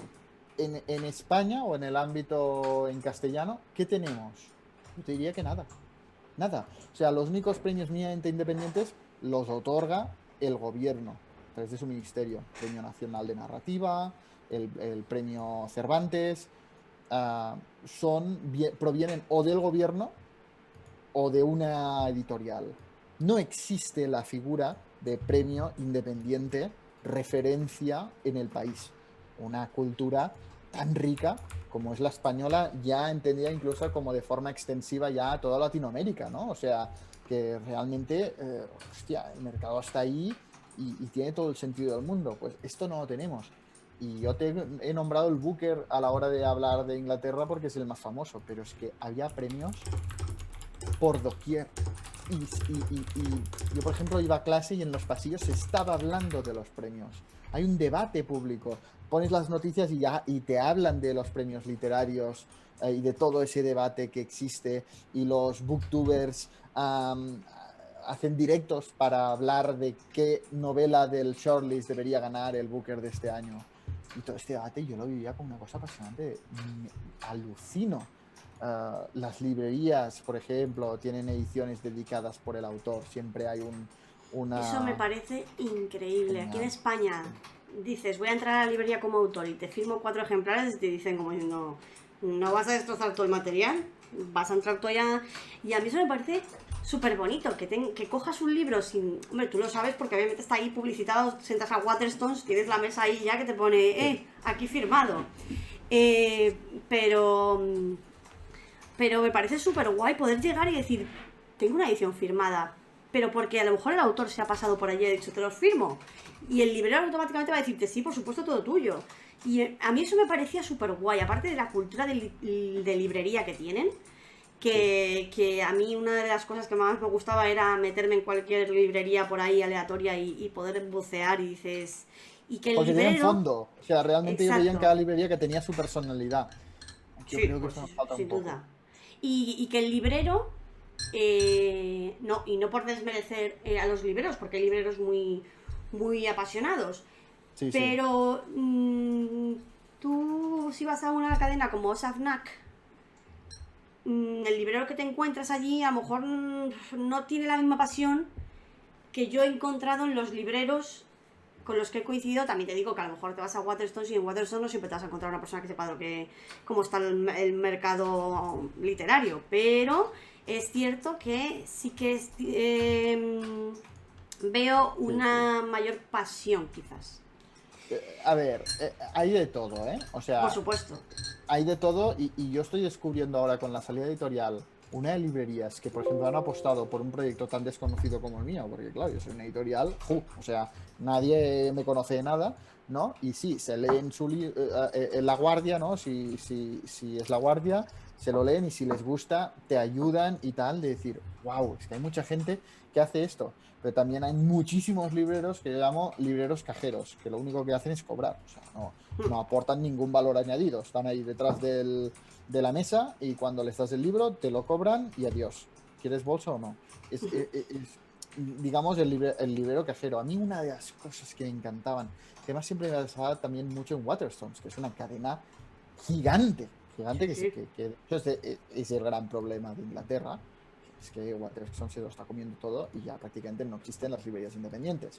Pero bueno, en Waterstones yo me encontraba que compraba un libro y el cajero, mientras me cobraba, me decía, muy buena lección.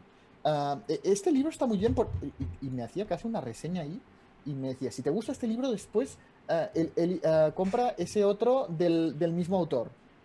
Esto yo me iba maravillado de decir, wow, o sea, qué bien, ¿no? Te vas contento de decir, mira, me ha dicho que he hecho una buena lección y si me gusta ya tengo otra lectura, ¿no? Pero yo creo que un poco el trabajo de los libreros también es hacer un poco de booktubers en ese sentido, ¿no? De decir, porque son prescriptores también, esto lo compartimos, ¿no?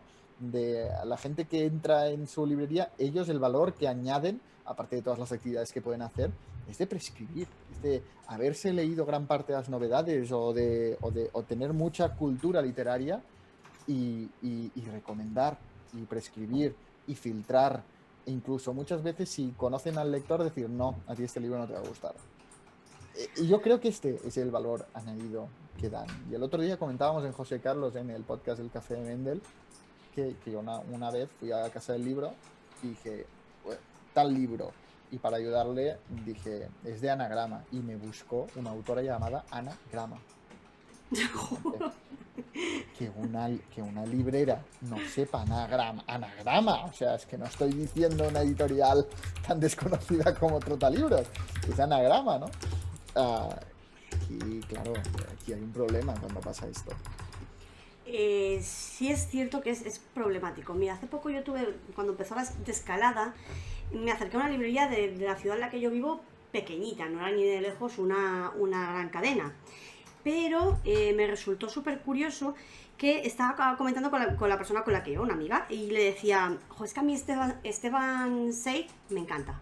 He leído Mm. Carta de una desconocida, he leído la biografía que él tiene de María Antonieta, y es un autor que me gusta. Un autor que me gusta bastante por su lírica, etcétera. Entonces de repente se me acerca y me dice, mira, pues si te gusta ese hombre, y de repente apareció con un libro en la mano de Stefan Zweig que me llevé, lógicamente, y me dice, te va a encantar este. Porque son pequeñas historias, momentos históricos que ha contado, o sea, momentos históricos contados por la pluma de Stefan Zweig. Y dije, bueno, esto tiene que ser maravilloso. O sea, a mí que una persona no me parece intrusivo, así como me parece intrusivo que te estén persiguiendo por una tienda, no me Sí. parece nada intrusivo que se me acerque el libro y me diga, te he escuchado hablar de este autor y creo que esta novela te va a encantar. Esto Es es como, maravilloso. Esto cuando te pasa es gracias. que es la manera de ganarse un lector para siempre por un librero, porque y si acierta ya es impresionante. Sí, yo creo que todos tenemos nuestro librero ese, ¿no? En mi caso es una librera que ya me conoce y solo entrar me dice, mira, Jan, es que incluso te los he apartado. Tengo estos 3 libros aquí porque es que son para ti, llevan tu nombre. Esto se agradece muchísimo. Es realmente, insisto, el trabajo que hacemos los booktubers o los prescriptores de libros en internet, pero mientras que los booktubers, obviamente, yo voy a hablar desde mi perspectiva personal.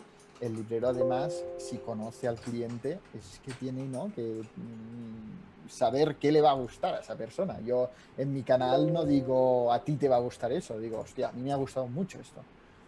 Y luego ya la gente que me ve pues ya conoce más o menos mis gustos y sabes, y mucha gente de hecho me dice que me hace más caso cuando no me gusta un libro que cuando me gusta. Estamos. Bien, hola, Bien. hola. Nos habíamos quedado en el momento del librero, de ese librero que te llega y te Sí, recomienda, que agradeces, que es como un regalo que dices, "Ah", sobre todo porque muchas veces estás dando vueltas, como no desubicado, que te voy a decir, pero en plan de, bueno, pues estoy aquí dando vueltas sin más, sí. y de repente que te llegue alguien y te diga, "Hmm", sobre todo depende de la sección que veas o que te vea a coger un libro porque te llama la atención y te llegue con una recomendación, siempre es de agradecer. Sobre todo porque yo ahora mismo ese tipo de recomendaciones ya las encuentro solo en internet. O espero al Exacto. menos que solo estén en internet. Pero bueno, es algo Creo que cada que... vez se encuentran más que los lectores van a la librería ya con la idea de lo que quieren, porque antes sí que la librería tradicional debía venir alguien diciendo, quiero algo para leer, pero no sé qué, ¿no? Y se dejan guiar más, pero creo que ahora ya no hablo solo de canales de YouTube, o blogs Sí, sí. literarios, ya Insta- Goodreads o Instagram, todo gran lugar Instagram o de... todo, creo que la gente ya viene diciendo, vengo a buscar este libro, y enseña el móvil y... De hecho, yo recuerdo todavía la vez cuando me compré La Sombra del Viento. eh, Entramos en una librería de un centro comercial, no es el Corte Inglés, vamos, no es una gran librería, es decir, que digas, uy, me ha Sí, sí. encontrado un experto librero. Y el caso es que habían operado una amiga mía, tal, y le queríamos llevar un libro porque sabíamos que era lectora y queríamos llevarle un libro para que se entretuviera durante su estancia hospitalaria. Porque no hay nada mejor, compañero. Eso es algo que los lectores llevamos muy arraigados, nunca estamos solos, siempre llevamos una historia a cuestas. Y eso es algo que impagable. Y no hay sensación Impagable igual. sobre todo con los problemas de espalda que tendremos de tanto cargar libros arriba y abajo. Es cierto. Pero entiéndeme, no nos sentimos nunca solos. Yo siempre además, llega un punto en el que te acostumbras a llevar siempre un libro encima y es como que hay 5 segundos de espera, no te preocupes, yo lo relleno. Para lo que sea, te lo relleno. Haciendo prácticas, mi editor siempre me decía, tú, cada vez que cobres, desvía ya una parte de dinero para un fondo para problemas de espalda, porque además ya cuando te dedicas al sector editorial, es que vas con libros. A mí cada vez que llega un libro a la editorial, claro, tengo que mandar no sé cuántos, pues o a prensa, o a bibliotecas, o al depósito legal y tal. Y hablamos de libros de tapadura, que yo tengo que subir y bajar escaleras con todos estos libros, que al final del día la espalda ya, digo, vete haciéndote un fondo para problemas de espalda del futuro, porque los vas a tener seguro. Pero, ¿ves? Acabo de perder el hilo totalmente de lo que te estaba contando. Ay, perdón. No, no te preocupes, no te preocupes porque seguramente que con lo que hablamos los dos nos da para otro tema. O sea, no hay problema. Vale, y una pregunta que te iba a hacer yo. ¿Dónde estudiaste edición? ¿Aquí o en Londres? En Londres, ¿Por en la qué? City University of London. ¿Por qué? Porque me interesaba muchísimo la perspectiva internacional de la edición y, como te he dicho antes, de aprender de los mejores, ¿no?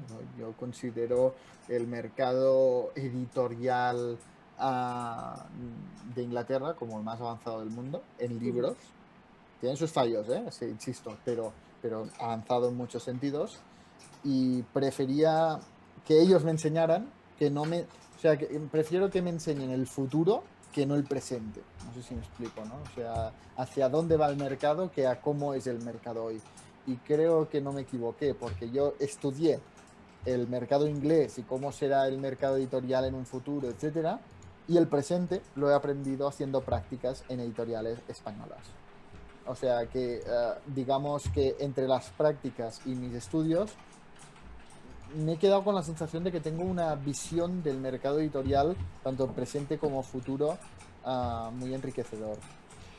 Y, o sea, entiendo que las prácticas las hiciste allí, Aquí. aquí. ¿Y cómo, o sea, en qué momento haces o sea, estudias allí y las prácticas las haces aquí? Entiendo que te lo convalidaban o simplemente no incluía prácticas en los estudios.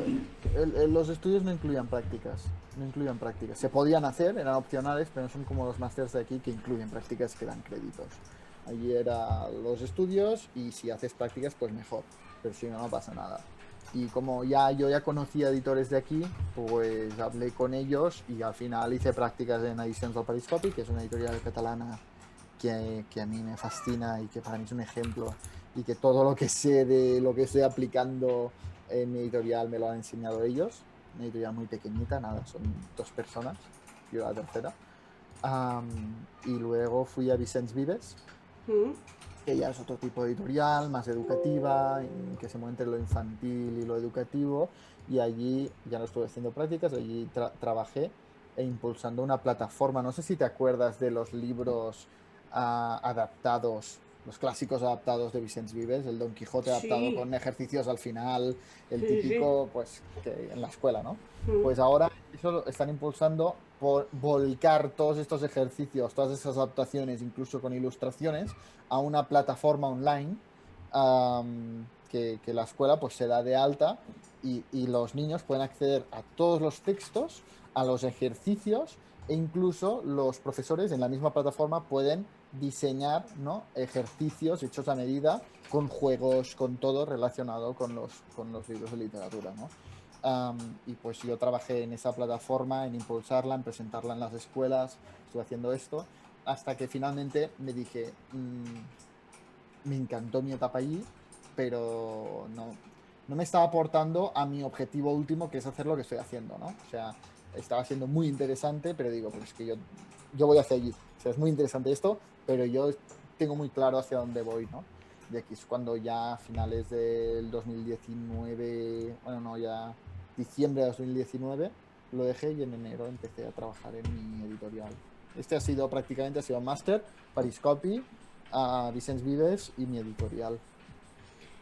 Mm. Eh, ¿Qué te iba a decir yo? Ay, vale.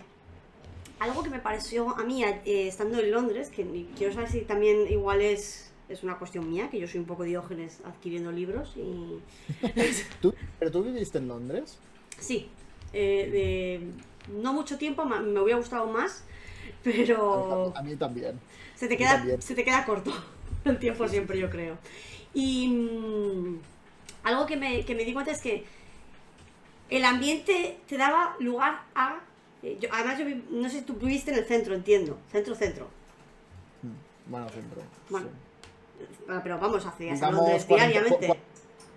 45 minutos andando del centro. Pero me refiero que accedías a Londres, lo que es la City en sí. Y Andando.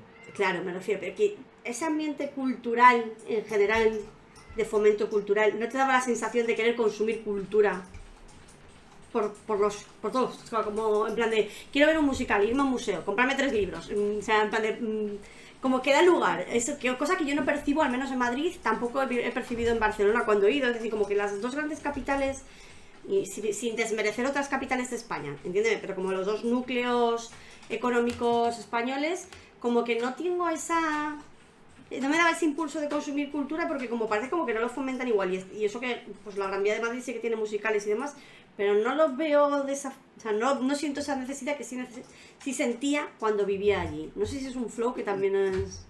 ¿Sabes por qué creo que es esto? Por el clima. Yo tengo la sensación de que el clima inglés, a los ingleses han hecho que desarrollaron mucho más el mundo literario, de teatro, etcétera. Aquí quizá no se consume tanto porque, claro, tenemos tan buen clima que Hmm. pues nosotros nos vamos a la playa o nos vamos de excursión o nos vamos a pasear, ¿no? Y no digo hoy, digo que esto ya viene de lejos, ¿no? Que los ingleses, como todo el rato estaba lloviendo, pues se pasaban. Tú ves, por ejemplo, las películas de Jane Austen y los ves todos, ¿no? En el salón, en la sala de estar, leyendo y pasando el rato al lado del fuego, mientras afuera está lloviendo muchísimo, ¿no? Claro, pero tampoco les quedaba mucho lo que dices tú, quizás es una cuestión climatológica. Igual también en los países nórdicos leen más que aquí, porque hay menos... Sí, sí, sí, sí, sí. Yo tengo cero pruebas, pero cero dudas de que es así. Yo, por ejemplo, en Inglaterra, yo cuando estaba en Londres, me apetecía entrar en un café y tomar un café mientras leía, mientras afuera llovía, o incluso si no llueve, esos cielos de Inglaterra tan nubulosos, ¿no? Tan nublados. Te invitaban a entrar en una cafetería y en esa cafetería estaban haciendo un club de lectura y toda la vida social se hace en los interiores. Quizá en cambio nosotros culturalmente somos más de exteriores, ¿no? Por Sí, esto quizá también el confinamiento nos costó más, somos muy de porque somos sangre mucho caliente.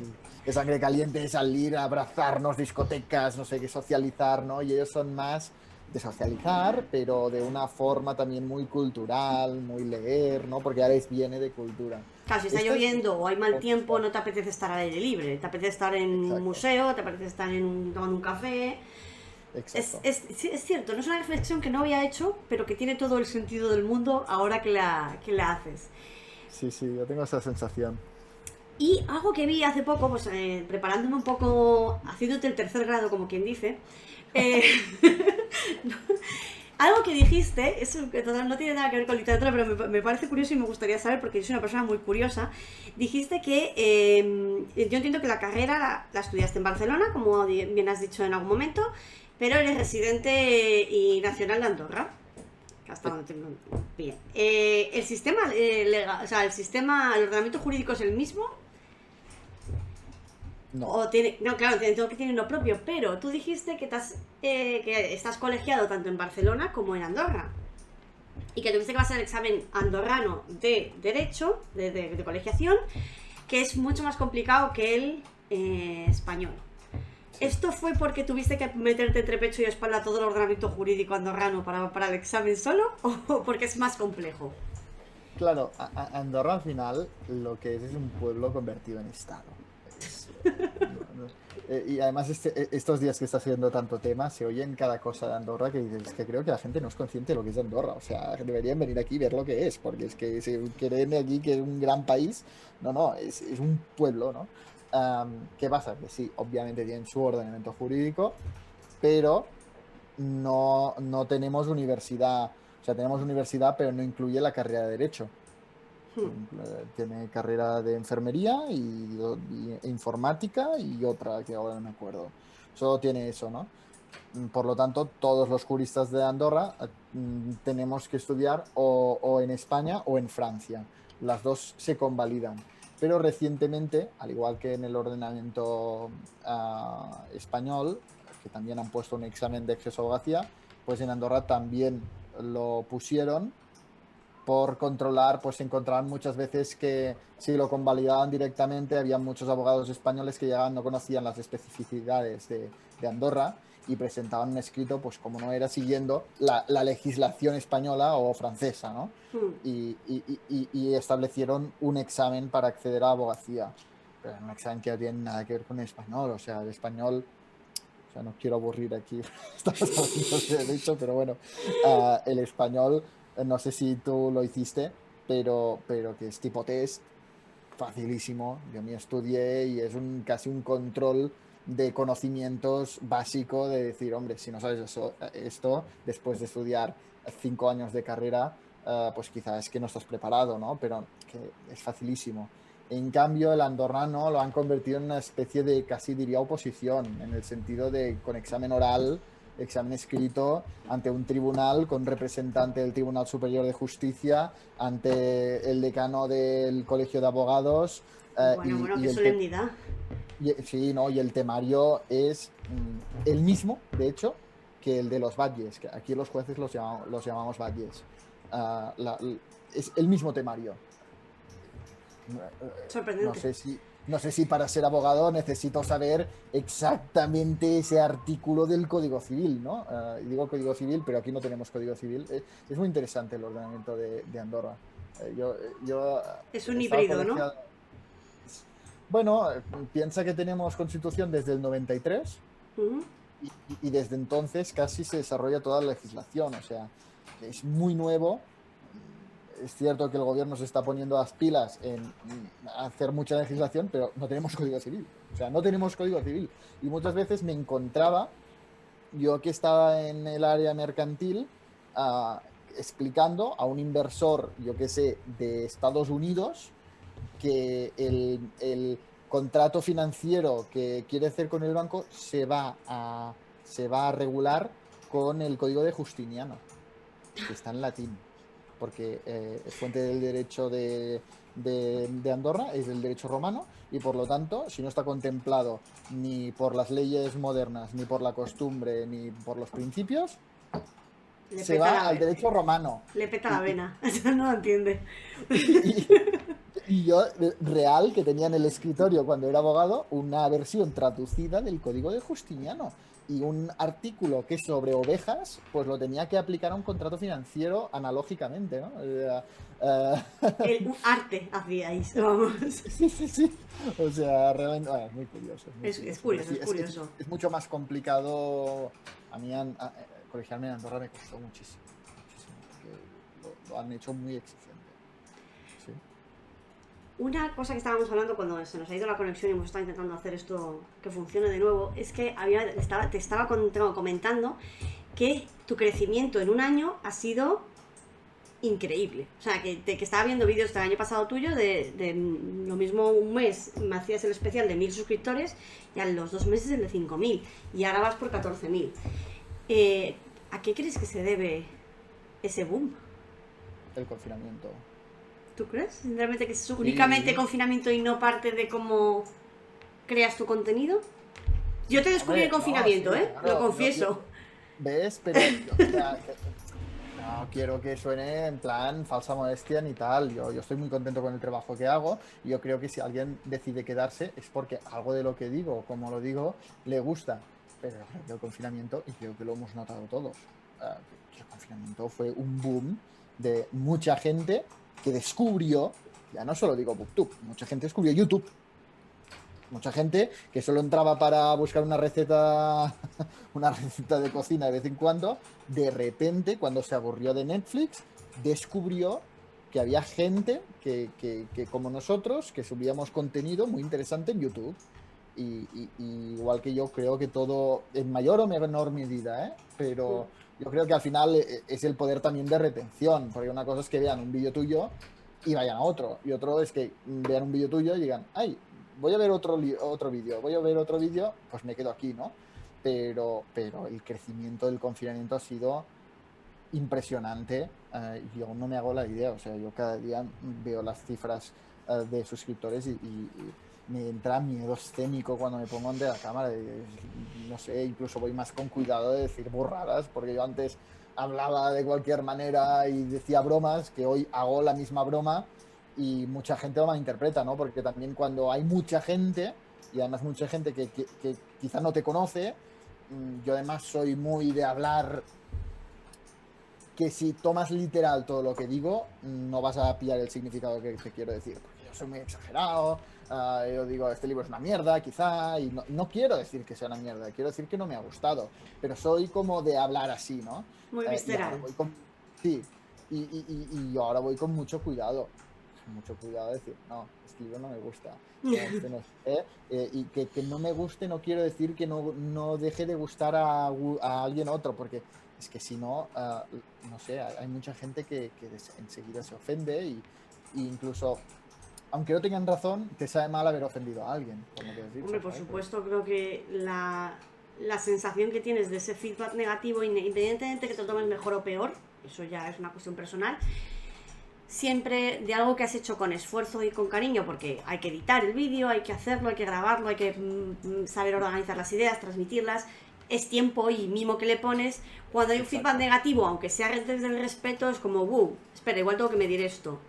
Inconscientemente, tampoco es porque quieras ser un producto más prefabricado, simplemente porque, joder, pues obviamente, si a alguien le Exacto. molesta, igual tengo que medir mis palabras, porque a lo mejor tú eres más efusivo de manera natural y tampoco pretendes ofender a nadie, pero oye, mira, te suelto la bomba.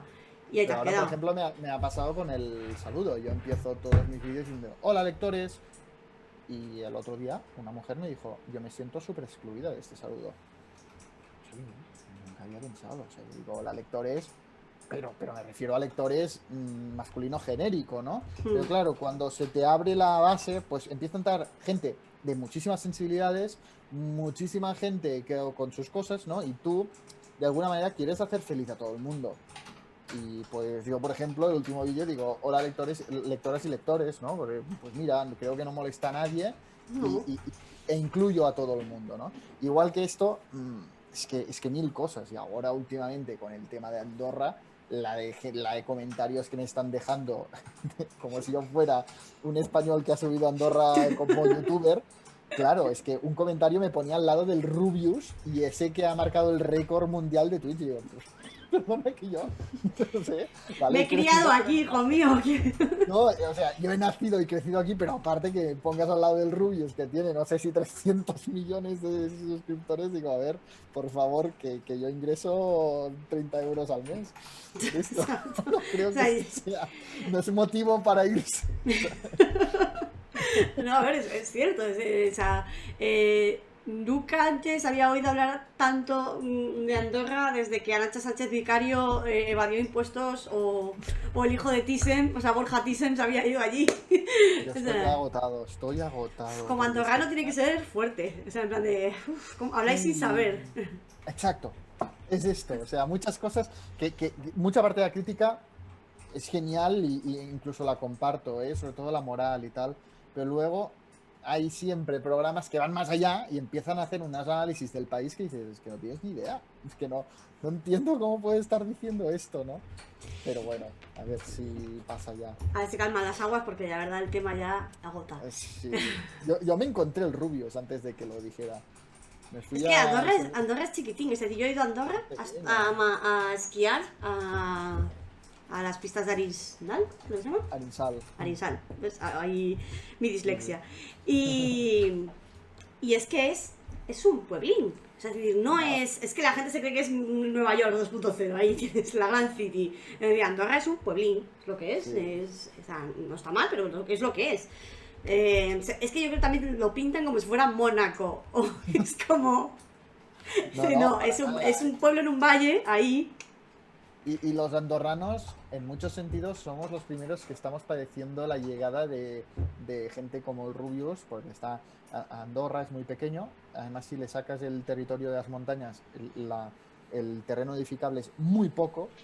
Y yo, por ejemplo, ahora con Andrea estamos buscando un piso y nos hemos rendido porque se está inflando el precio de gente que sube y claro, a estos les da igual, ¿no? Porque tienen millones y les da igual y está subiendo el precio que la gente de aquí, de toda la vida de aquí, ¡buah! Está costando, ¿no? Esto. Y que encima yo como youtuber y andorrano me tenga que encontrar esos comentarios, pues estoy un poco hartito. Pero bueno, sí, yo creo que esto también es la consecuencia de crecer, ¿no? Y también lo intento mirar desde la perspectiva de, bueno, ahora hay más gente que disfruta de tu contenido, siempre habrá eso, y cada vez lo llevo con más filosofía. El primer Hombre. comentario negativo es siempre el que duele más, el segundo duele un poco menos. Siempre, a mí, cuando hay razón, o sea, yo no encuentro una crítica negativa al sentido de decir, eso lo podrías hacer así, o sea, como constructiva, o incluso no estoy de acuerdo por esto en tu opinión de este libro. Esto yo no lo considero una opinión negativa, una, un comentario negativo. Para mí, un comentario negativo sé que va por ti, ¿no? Sé que va, que Hay no que es se que no mete estés de contigo, acuerdo. como el Claro. comentario típico que a mí me ha pasado, especialmente más de lo que me gustaría, opinando sobre mi físico. Es como, yo vengo aquí a hablar de libros, yo no soy una youtuber que habla de maquillaje, aunque hablara de maquillaje. Si Mm. no te gusta mi contenido, no vengas, no entres. O sea, esto es libre, nadie te obliga a verlo. Pero venir a descalificarme me parece que no aporta nada. En general. O sea, ya como concepto Y, no aporta y- nada. y esto creo que os lo encontráis mucho más las mujeres. Sí. Yo hablando con, no sé si las conoces, de Elena Hayson, Emma Books, que son dos Sí. booktubers que me encantan, no me lo comentaban. Que me dijeron, yo estaba empezando, no sé si llevaba 1000 o 2000 suscriptores, pero me decían, si creces, mm, obviamente llegarán los haters y los comentarios negativos, pero tú por ser hombre no recibirás esta serie de comentarios. Me hicieron ciertos comentarios, sean paternalistas, sean de físico, y sean pues otras muchas cosas, que las mujeres, por el solo hecho de ser una mujer, aunque tú vengas aquí a hablar de libros exactamente igual que yo, tendrás que Ujú, sufrir mucho más que yo. Y por aquí hay supuesto. este plus que yo no sufro y que yo en este sentido soy privilegiado, y que me da rabia serlo, ¿eh? Entiéndeme. Sí, sí, claro, pero esto creo que a mí me ha pasado de estar hablando de que llevo en mi estuche, que ya es tú, un vídeo insulso, como quien dice, y que te digan, pues, cualquier cosa de tu físico y es como, pero, ¿qué me estás contando? ¿Quién te ha pedido opinión primero de todo? O sea, ya te sale la vena borde, pero ¿quién te ha pedido opinión? O sea, es que no tengo que gustarte físicamente, te tengo que gustar mi contenido. Si no te gusta mi contenido, o sea, si vas a buscar modelos, pues yo qué sé, te ves la pasarela de No, pero a y Victoria's que a mí, Secret.